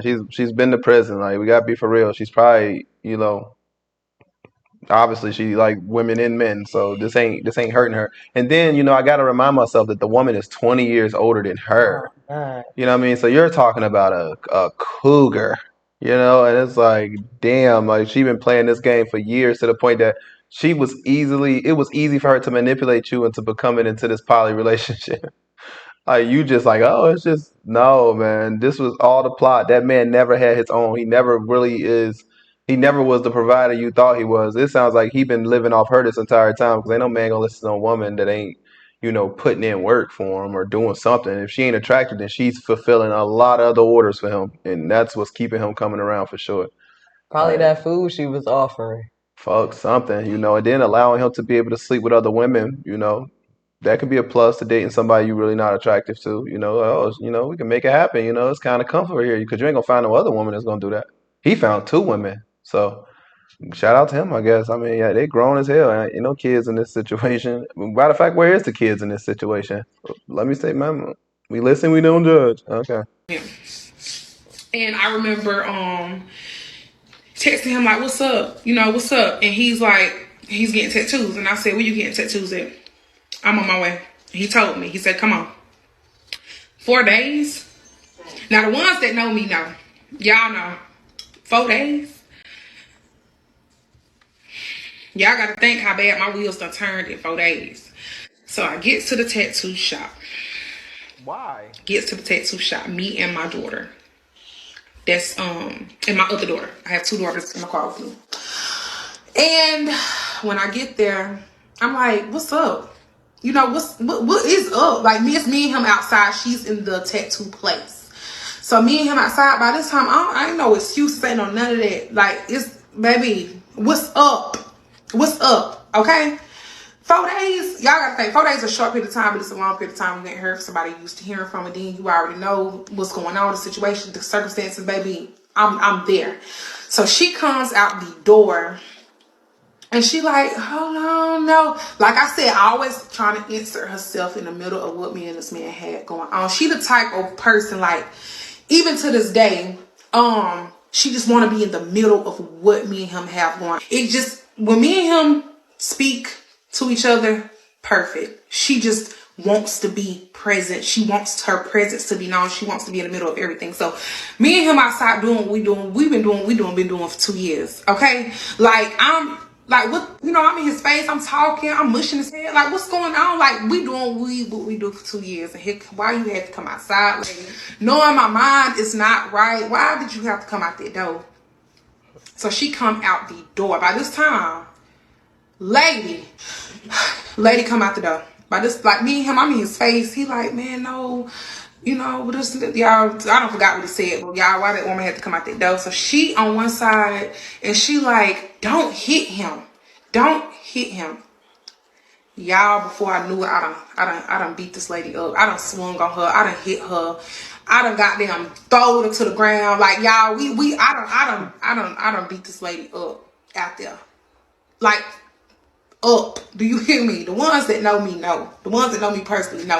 Like, why you had to come out there? No, you could have just let me and him do what we done. And I just remember her saying, she first came out there trying to talk, but I'm mad, leave me alone. And she was like, no, you're not gonna hit him. You're not gonna hit my man. Don't get in my comments, but that's her husband. Don't get it. By this time, in front of both of us, he done set the record straight with each other. Like, don't listen. Okay? So, don't get in my comments with, oh, that's, no. He done set the record straight to both of us, okay? So, what you mean don't hit my man?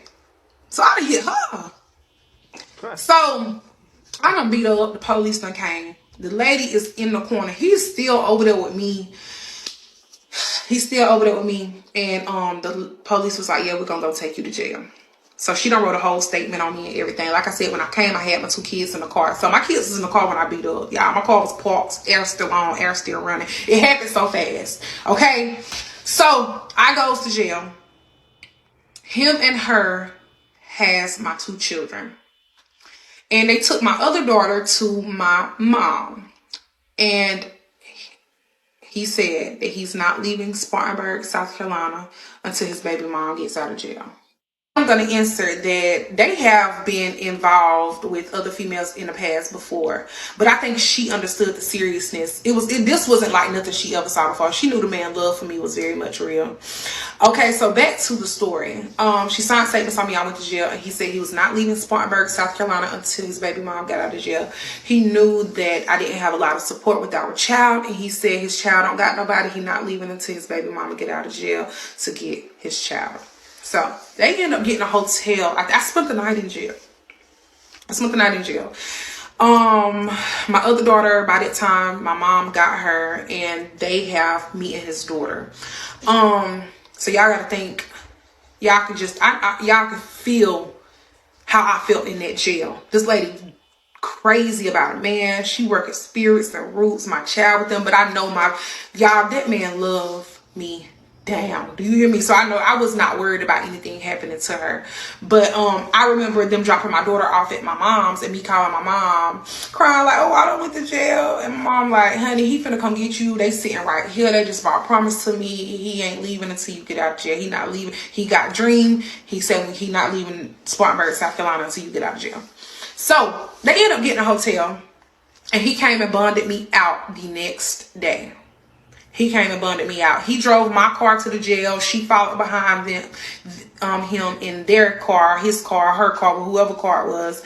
And so my car was even outside waiting on me at the jail with my daughter and him. And she's sitting in the car and on the phone, done got beat up, looking stupid.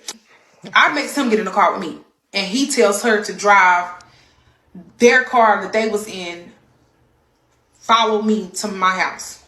So he's in the car with me. I just got out of jail. Me, him, and my daughter is in my car. She's following behind us in their car. Like I said, this woman just won't go away. Because ain't no way the side chick done beat me up and my man waiting till the next day, not leaving the city until she get out, until he bum me out. Y'all, like I said, the lady just won't go away. So y'all, around that time, she found out about the no contact order. I don't know how she found out. But me and him had a no contact order, and she found out about it. You remember I told y'all at that time she didn't know about it. By now she knows about it.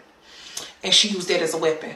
I'm about to tell y'all. So, they dropped me off at my apartment. And he stayed in there for like 15, 20 minutes, y'all. She's outside in the car waiting on him to come out. They just picked me up from the jail. She followed behind us. We're in my car, me, him, and my daughter. They're dropping me off at home. And she's outside in their car waiting on him to come out. We end up talking, you know, of course I'm crying and I'm pissed off. And she embarrassed because she done got beat up. But yeah, she finds out about the no contact order. And I just remember him leaving and just barely hearing from him. And when he would come around,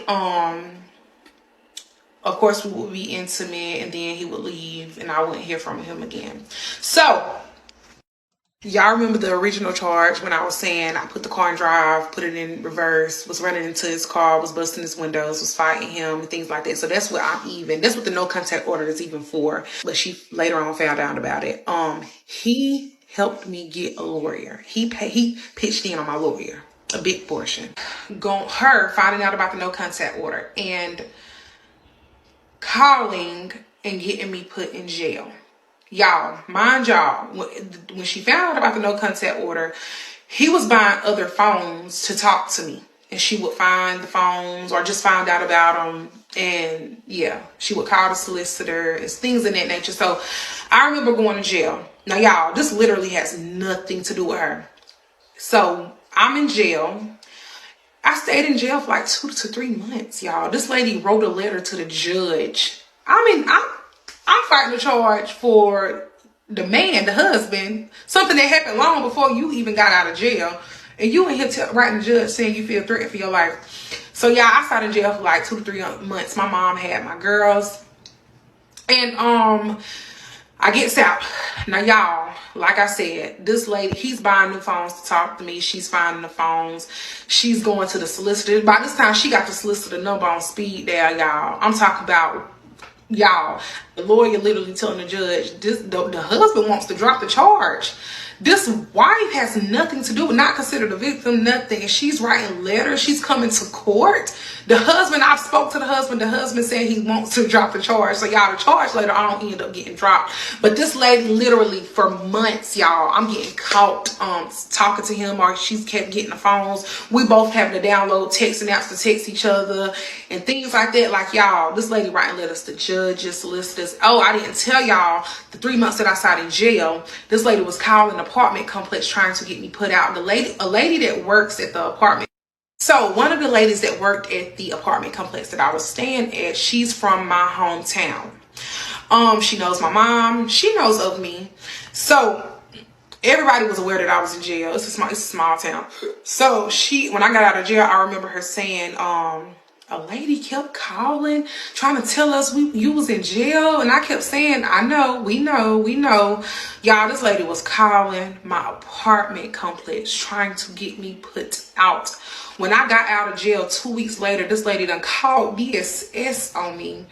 I don't know what it's called in other states, DSS, DFAX. DFAX is what other people call it in other states. But yeah, this lady done called DFAX on me. Told DFAX I do pills. Around this time, y'all remember I said this after COVID and all that. I remember getting a PPP loan. This lady done called, done looked up my PPP loan, done called and reported my PPP loan. Y'all, I'm going through HE double hockey sticks with this woman. Like, I'm rushing through the story time, but y'all, I literally had been going to jail, getting on house arrest. I got off of house arrest. Like, she keep writing letters to the judges, to the solicitors, everything. And like I said, me and him was still intimate, but it would be times where he would sneak and come, and then by the time he got back, I'm barely hearing from him and things like that. So, like I said, he would have to sneak and deal with me and talk to me.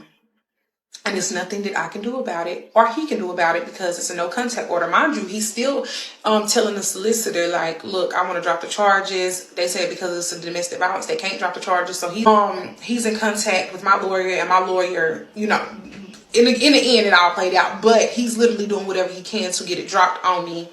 And I finds out that I'm pregnant. I'm a postpartum living tomorrow. I love y'all. Surviving a Married Man and His Wife, Part 11. Scratch on the fact that I was young, okay?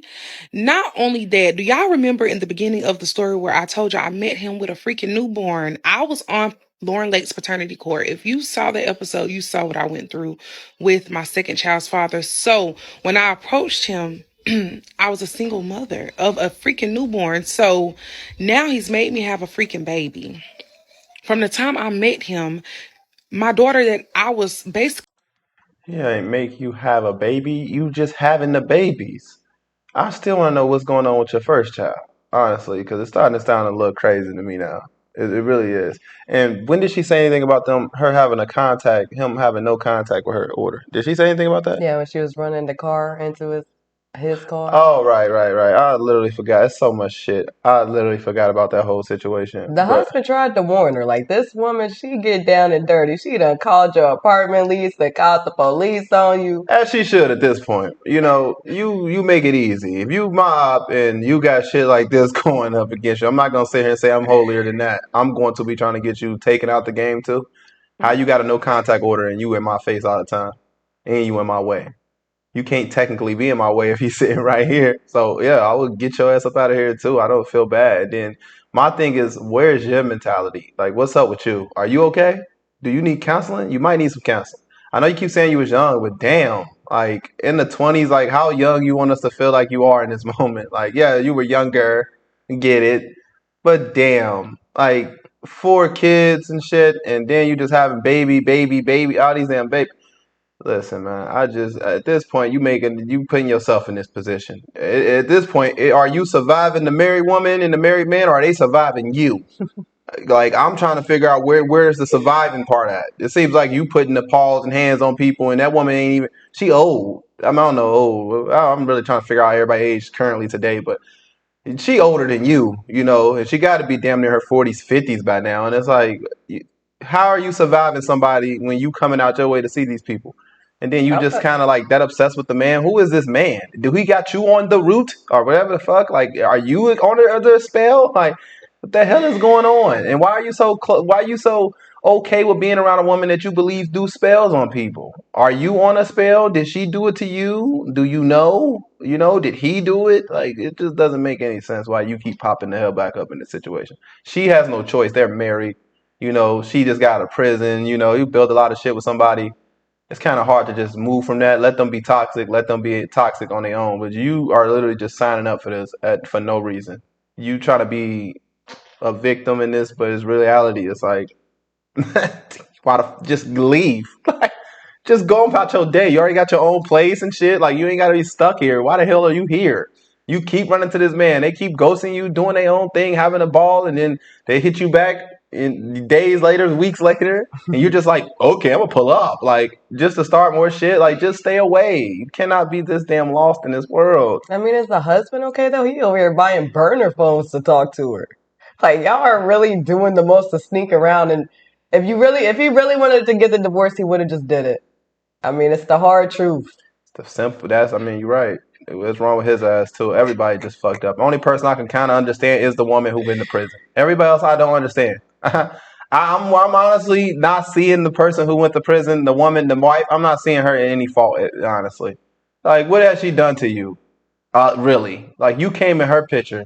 She didn't come in your damn life. You came in her life, and then when you learned about her, you should have got up through. But no, you stayed. You believe this man after lie after lie after lie. I'm on the wife's side. I'm not gonna lie. You out of pocket. You out of place, baby. I ain't gonna lie to you. You the side piece. Struggling with. I'm no longer having to buy diapers. I'm no longer having to worry about wipes. This man was financially taking care of me and my daughter. So now he's made me have another freaking baby. Oh no, he Of did not. course, I do not want to be a single mother of two. And I am head over heels for him. I You am in mean three? love. Okay? I left a terrible Three. situation and I met him and it felt like everything was right. Okay? So I'm in love. Now I have two babies that's in diapers Three. You that got three he kids. is financially taken care of. So, of course, y'all, of course, I was just putting up with a lot and I dealt with a lot.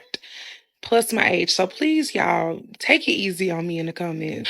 Fuck Him no. just, he's the type of person like he's just not used to nothing, y'all. He just brags and just, y'all, I wish y'all knew him to know. And to know what I'm trying to say. So I remember him telling me that they were about to come into some money, like $20,000. Of course, everybody knew the PPP loan was coming. But like I said, she's the brains behind everything. So a lot of times I knew she had him right where she wanted him when, especially when it came to the money part. Okay, I gotta think this man was taking care of everything that ever in life had to do with me. It was times that I had to step in, yes. And I have a recording. I've actually went back and listened to the recordings, but I have a recording where she says, I wish I could be like you and I sit back and kick my feet up and he do everything. I have to be the one to hustle. I have to be the one to do this and do that. So yeah, had him right where she wanted him, especially when it came to the money. Okay. So Lord. I found out that I'm pregnant. Like I said, I haven't saw him in a few weeks at all. On and off communication through the phone around this time. Like he was having to sneak and talk to me. Y'all, and y'all have to think around this time, the road has been long. I've been in and out of jail. She's wrote letters to the judges. She showed up to court. He's helped me get a lawyer. She's talked besties with the solicitor. He like, y'all, this has been a long road. Yeah. So I've went through a lot. But like I said, I'll get a text from a number. He's went and bought like a little flip phone or something to talk to me, and or a text app number, or I'm like, it just was a ongoing thing. So when I found out that I was pregnant, I knew I was not gonna have that baby. So I do have a little bit of income around this time, y'all. And like it would be times, y'all, I didn't tell y'all, like it would be times where she would downplay my business. Like we would be sitting around talking and she would be like, yeah, selling lashes and hair, that's stuff our daughter supposed to do. Our 5-year-old, that's something our 5-year-old can do. We trying to do big things. Like that's the stuff, that's how she would talk in front of him and just try to downplay me, my business, or anything that I had going on, y'all. This is the type of person that she is. I oftentimes overlooked her because I just, y'all, I just knew what type of person that she was. But yeah, so I do have my business around this time. I have a little income. So it's not like he's in charge to pay for my termination of pregnancy this time. I'm very much, yeah, I'm in position now. So I remember going to Charlotte and him literally texting me back to back to back. But for some reason he would not call. He would just text telling me, please don't do it, please don't do it, please don't do it. Are you there? Um and I remember sitting outside the place and leaving my phone in the car because I couldn't take my phone in. Charlotte, North Carolina is the clinic that I went to. And I couldn't take my phone in. So I remember my last text to him. I said, I'm about to walk in. I can't take my phone in. And he still never called. He's texting, making threats saying, like, if you do that, I'm going to do this. Don't do this. Don't do this. Don't do this. I'm coming back. I'm coming home. Don't do this. Don't do this. Don't do this. And just me, y'all, by this time, I ain't crazy. Literally walked in the place and I did it. I did it. So when it was done, I told him it was done. He was very upset. He was very, very upset. And that would be his excuse not to talk to me some days. And so I remember going to Chester one day. He told me to come, but he didn't tell me to come to the house. But when I got there, he stopped texting me. So y'all have to know how much of a crash out I used to be. Like, y'all seeing the healed, mature, adult version of me, but y'all, when I say I ain't never been nothing to play with, I ain't never been nothing to play with. Like, don't think it was all sweet peaches and cream, because I promise you it wasn't. Like, after I beat her up, it got to the point where anytime she laid eyes on me, it would be 911 being dialed. So I remember him telling me to come up there, but meet him somewhere. But when I got there, I'm there for like an hour or two and he's not responding. So I went to their house. By this time, like I said, I'm off house arrest and everything. And she knows that. By this time, my lawyer done got everything dropped. I done the time that I needed to do. It was just over. So yeah. And I get there and she calls the police, of course, but I done went, open his car door, and I see a phone sitting in the driver's seat. Grabs the phone. So I have the phone in my pocket, whatever. The police come, that makes me leave, but I have the phone. So I goes home, y'all, and like I said, we were so close. His pen to all his cards, his passwords to everything. Everything was 8529. 8529, 8529, 8529. I remember it because it stuck with me so much that now I use the same passcode everywhere, 8529. But yeah. So why did I type 8529 in the phone?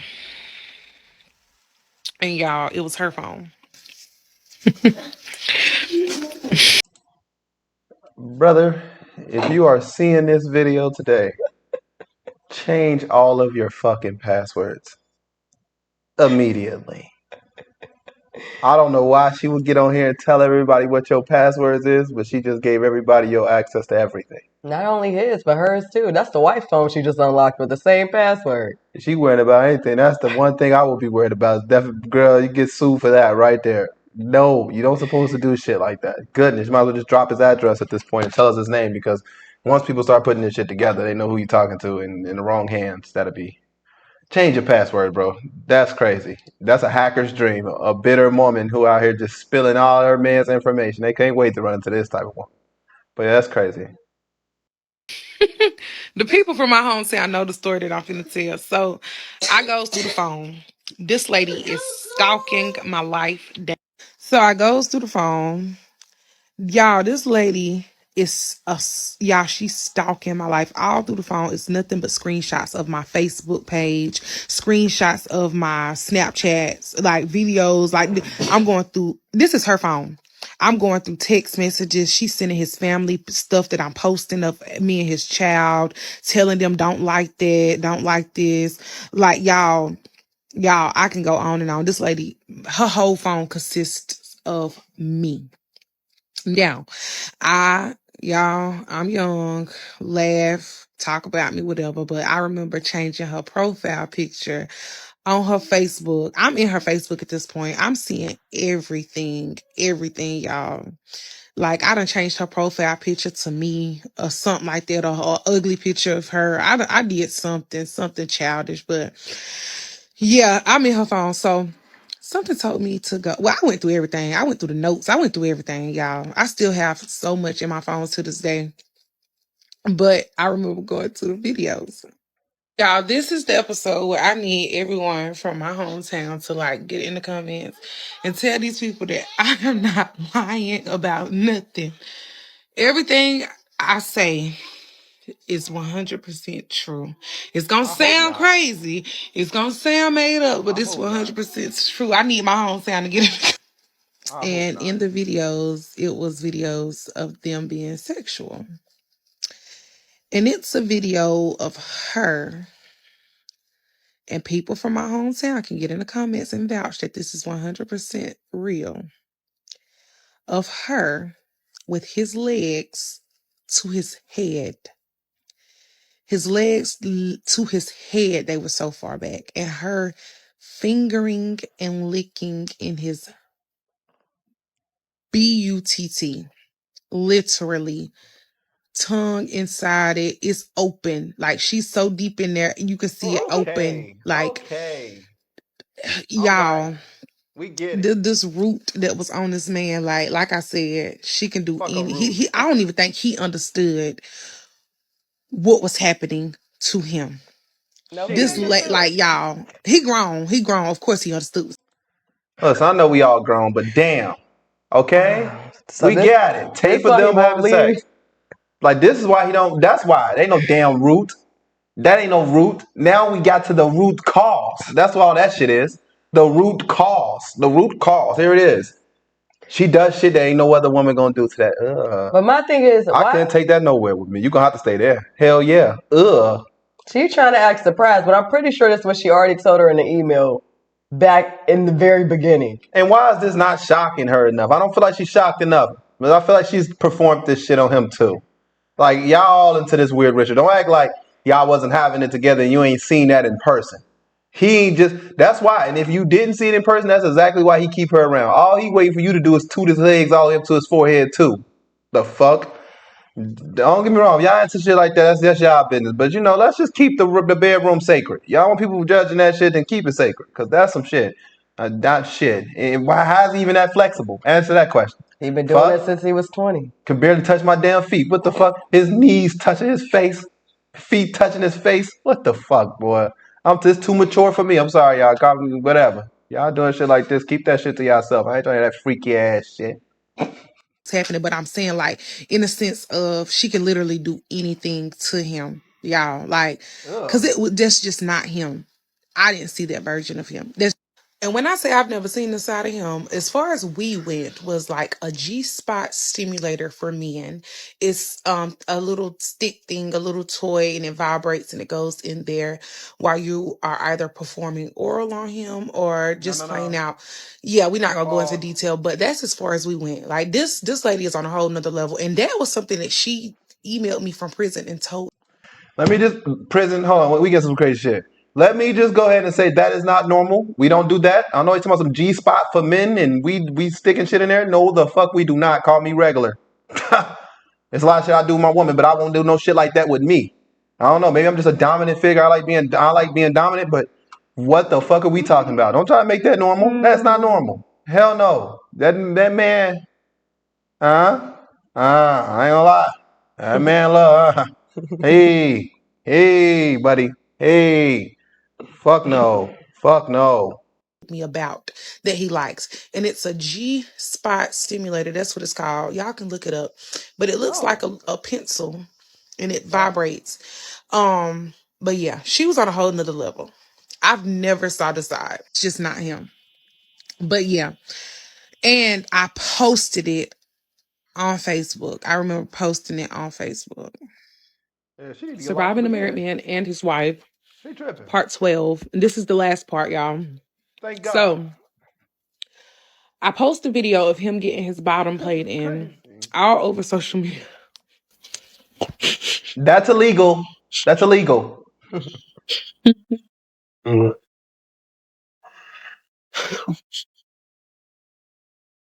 Okay, for real, y'all. So I did post a video all over social media. She ended up calling the police. They meeting me. They told me to meet her. The phone back. I ended up giving the phone back, but I had already got everything out of it anyway. But yeah. And That's it was illegal. just overall a big thing on social media about him getting his butt played in, y'all. I have this video, and I've had this video for a while. But leading up to me posting it, it was no contact, him not doing for our child. Just, and then y'all remember where I said I had little to no support with our child. And this is something that he knew. And I just remember texting him saying, like, no matter what happens between us, like, Dream don't have nobody. No, I'm going to show y'all my baby. I'm like, no matter what happens between us, Dream don't have nobody but me and you. And just overall, no contact, y'all. I'm literally calling him for Fuck you thought he was about to do? You think we about to talk after that? You just put, first of all, it's illegal. Don't know if y'all heard me say that in the video, but that is a very illegal. You cannot take personal images of someone and put it on social media. I would sue your ass. I would sue you.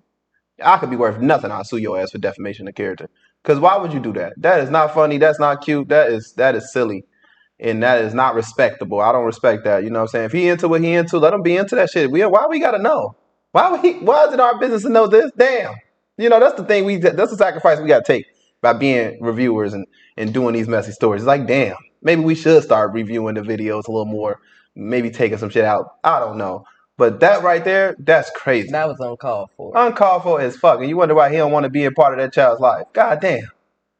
He was already a deadbeat, damn near. He's barely can survive on his own without a woman. And I'm thinking that it's because she's taking care of him, but it's because she's doing freaky shit with him that maybe most women won't agree with. They're gonna look at that shit and be like, and granted, they might be right.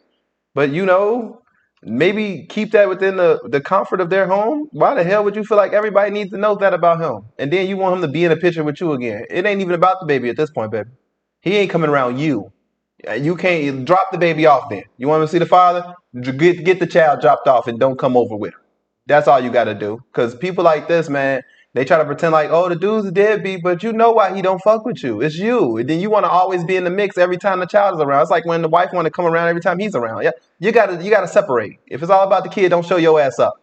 Drop him off at your mama's house. I'll go pick her up, and me and Dream can be together from there. No offense. Dream does deserve a father figure. Don't get me wrong. I agree with you right there, but you're doing some fucked up shit, and we can't get over that. That's wild. When we listen, we don't judge. No, I'm over that one. diapers, calling him for wipes, calling him for everything, and just no contact. I just got fed up, and I remember posting it, and that was another thing. That's something that she held on to, and she brought up to him like, oh, she humiliated you, she did this and she did that. And quite frankly, y'all, I do not regret it because it hurt his soul for other people to see him getting his butt played in. And to this day, he holds it over my head, and I don't regret it. Like, you played in my face for so long. You manipulated me, took advantage of me because I was young. He's acting like he's the victim. Oh, you humiliated me, but that turned me up. I'm glad you did that. Y'all, it hurt his pride so bad that I posted that video. Everybody, the whole world saw him getting his butt played in. It I hurt didn't his see it. heart. I didn't And see it. he, again, playing victim, like he's a victim. There's so much that I did not speak on. Out of respect for certain people and certain things, I did not speak on. But what I went through was crazy. So years has passed by, y'all. At this point, I've stopped bothering them. Like I said, once I posted that video of him getting his butt played in, that was kind of like the final straw. Even I Yeah. was over it. But it boiled down to me just having to put him on child support, y'all. I remember serving child support papers on him and her going to the door telling them that he doesn't live there. And I'm gonna add this in here. I promise y'all I am not bitter. Even when I could have been bitter and had every reason to be bitter, I was not bitter. Y'all, I'm young, I'm lit, and I'm really her in real life. I have no reason to be bitter. If anything, I am embarrassed. Like, even people now that are finding out who they are in my message requests like, you had no business. I just think after I healed from who I thought he was, because y'all have to think I'm in a whole new relationship now. I'm past it.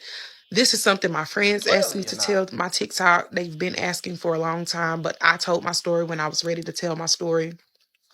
I promise I'm not bitter. I literally just recently filed for child support like a year ago, and she's about to be 5. Definitely no.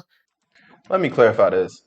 Filing for child support does not make you bitter. That makes you fucking responsible, okay? If he's not taking care of his child, do that. I believe you're bitter because of all the shit you did after that, before that. That's some bitter shit to do. We're not talking, fuck that. We're past that was bitter. And if you don't feel like that was some bitter shit to do, what would you classify that as? Like, that's just crazy as hell to me.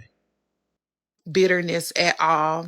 I don't even want that narrative on me. I promise I'm not. So I had to hire, y'all, a process server.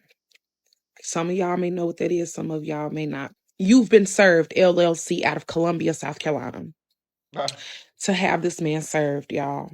And she literally dressed up, walked into a business that they were managing, acting as if she wanted to sign up. Y'all, it was a whole process that I had to go through to get this man served, just to get some type of help from him. Like, years has passed by, no help financially, y'all. And this is what I didn't tell y'all. Like, at one point, I literally remember losing my sanity. Remember not having a lot of support financially, physically with my children. Y'all have to think one of them at the time is autistic as well. When it came to my other daughter, like I said, my mom was there. My mom was there. But when it came to me and his daughter, I just did not. It was no one that I could call on for anything, a babysitter, diapers, wipes, nothing. And it just became very overwhelming. And I remember like just feeling as if this is not something I signed up for. Like, throughout the whole time of me being pregnant, asking for a termination of pregnancy, him saying no, him refusing to pay for it, him keeping me in the house, not allowing me out his eyesight. Like I said, even when she got here, that was his child. I don't know if y'all recall me not even waking up in the middle of the night when she cried to change diapers, taking her a bath, nothing. That was his Oh, child. God. So just overall feeling, what's the word? Sounds crazy, I know, but in my head, it's like, I didn't sign up for this. In my head, Yes, you that's what did. it was. Like, I did not sign up for this. So I remember his sister and his mom. I don't remember what happened. Dream is like 1 year old. I remember, telling them like, I cannot take care of this child. I can't. I can't. I literally have a daughter that's disabled, and I have no support with Dream. So I remember them coming, me setting Dream stuff outside, and them coming to get her. And I just felt relieved, like I could not do it. Like, y'all imagine all of this still having, like, I'm looking at his child every freaking day, and I'm like, whoa, I'm really stuck with another child. So yeah, it was just overwhelming. And I remember this lady coming up to my mom at work. I don't remember how that happened, but I was introduced to her. She's an older lady. I think my mom at that point knew what I was going through with my daughter.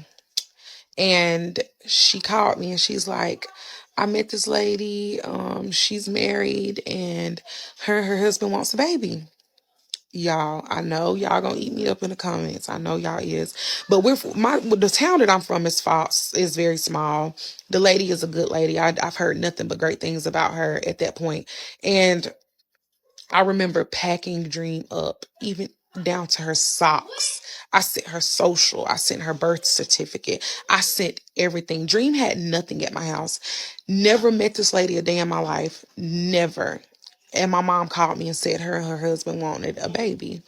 And I literally packed her up. So yeah, I remember packing Dream up, everything she had at my house, and sending her with this lady. Never met the lady a day in my life. Um, but packing Dream up and sending her with her. And y'all, she kept Dream for months and months. And once I got my mind together, I started to, not ask, but allow her to bring Dream. It started like on the weekends, things like that. And to this day, y'all, to this day, like, that's their child, okay? Her name is Tyra Smar. Her husband's name is Ivan Smar. They love my child. Give us a name. She's not even my child. She's their child, okay? Like, that was the best decision I could have made. But at that time, y'all, and she holds a special place in my heart because I basically gave her my child, a stranger, and I'm finna cry, y'all. I never ever heard it in the streets, y'all, like at all. And she didn't know me at all. She only knew what she heard about me. And so she kept my child. Like, I wasn't even on my baby's doctor records, like her address, her name, everything. I'm actually in process of getting Dream's last name changed to their last name, y'all. Like, these are people, to this day, I literally just have my child.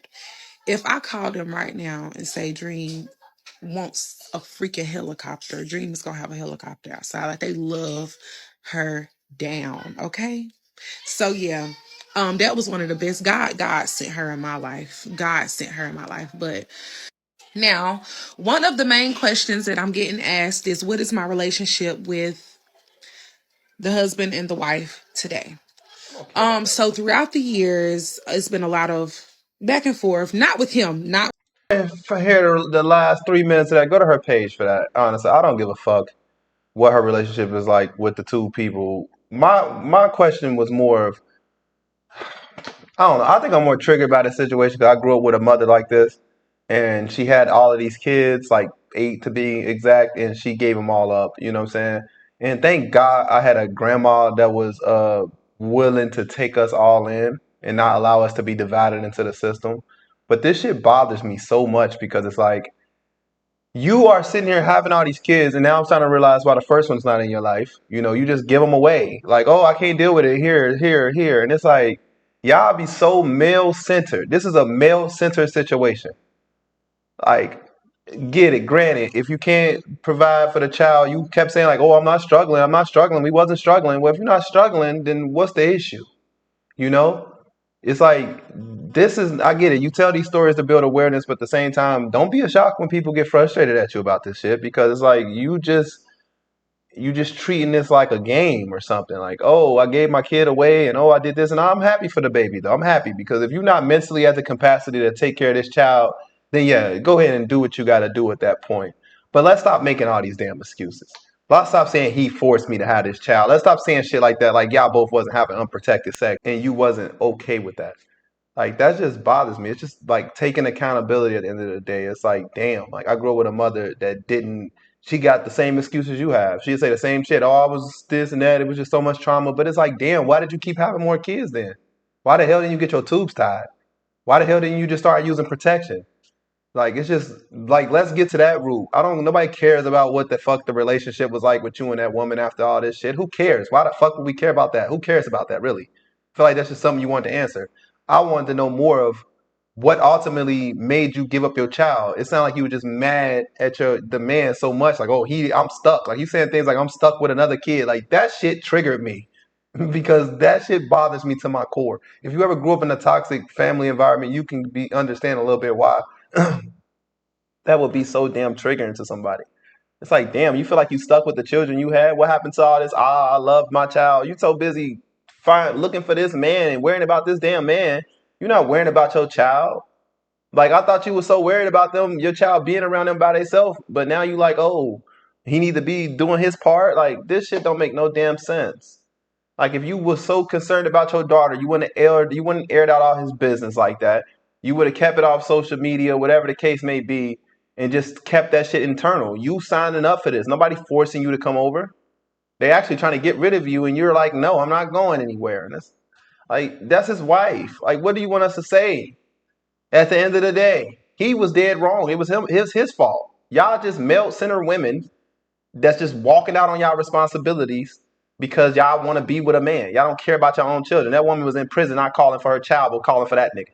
Like, what's the difference between you and her? Honestly, let's be fucking for real. Other than looks. But I don't know, man. I ain't gonna go too hard on her. At the end of the day, I ain't got shit else to say. I ain't gonna tell you. I usually try to end on a good note. What you got something? Shit. This story just took a complete turn. It sounded like, yeah, you said you're surviving a man and his wife, but they're surviving you. You were one woman out of many. You're not the first woman that joined this marriage thing they have going on, and you're just the only one that stuck around with it. She thought she could scare you off, but you took it into your own hands and put your hands on both of them. So, I mean, at the end of the day, nobody won anything. It seems like nobody is really taking care of the children. This just all is just a mess that nobody really should have been dragged into, and y'all brought lives into this, children into this. Granted, I'm young, but you're young making grown people like decisions at the same time. So 21, 20, okay, y'all younger. Like, let's stop acting like we kids at fucking 20, 22 when you had your second child when you had your child with him. Like, damn, they're about to be 23.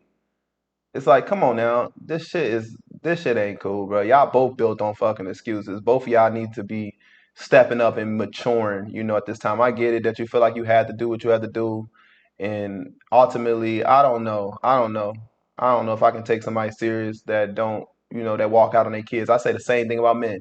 Why would I look at a woman and just feel like, oh, she had no choice but to? No, no, she had a fucking choice. And, she chose her route. And I see why her mom was like, I'm not going to be helping her anymore with these kids because y'all don't want to be honest about y'all parents. You know why you and your mom don't have a real relationship? That's like my mama and my grandma didn't have a great relationship. It's because y'all so fucking irresponsible.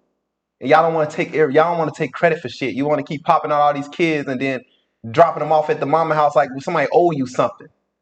If you so mature and wise today, then you would see that everything you've done was immature as fuck. And I get it, you say we don't post a judge and all that, and you ain't putting on here to be judged, but you're going to be judged. I'm sorry. By somebody like me, you're going to be judged. Maybe by somebody who ain't never been through shit, they can look at this and be like, you did what you had to do. I would have did the same thing. I wish all you women, oh, I almost said the B word, don't have no kids. No more kids. Get tools tied, stop having kids, go to church, find God, get your life together, man. Get your life together. Because this is sad, bro. That kid's gonna grow up fucking pissed, like, and I'm telling you from experience. I don't just wish bad things on people. I hope they just don't know you. I would just rather you just don't be in the picture, honestly. Just stay out the picture. Let that baby grow up. You passed away or something then. Because that's the only way I can see it being a beneficial for that child. And for the older child, whichever child has disability, I pray for that child. I pray for all your children, honestly. I pray for you. I pray that you really get some serious help. Go to therapy. Don't just keep finding men to fill these voids. You're still you at the end of the day. It's just like a new car with an old engine. It's the same, it's going to get the same amount of mileage at the end of the day. I'm sorry, it's a little car. I know you probably ain't into cars, but you get what I'm saying. Shit. Go get some help at the end of the day. Anything can happen if anything is possible if you go change your life and truly mean that. Hopefully you and your daughter grow up and have a great relationship and she don't become traumatized by this experience. You may feel like you did it for good reasons, but you never know how she may take it. I know how I took it. You know what I'm saying? I know how I felt at the end of the day. So, but hey, I wish you the best. And if you guys are interested in following this this storyteller for more updates, you already know what to do. Find her in the description box below. Y'all have a good day. Peace.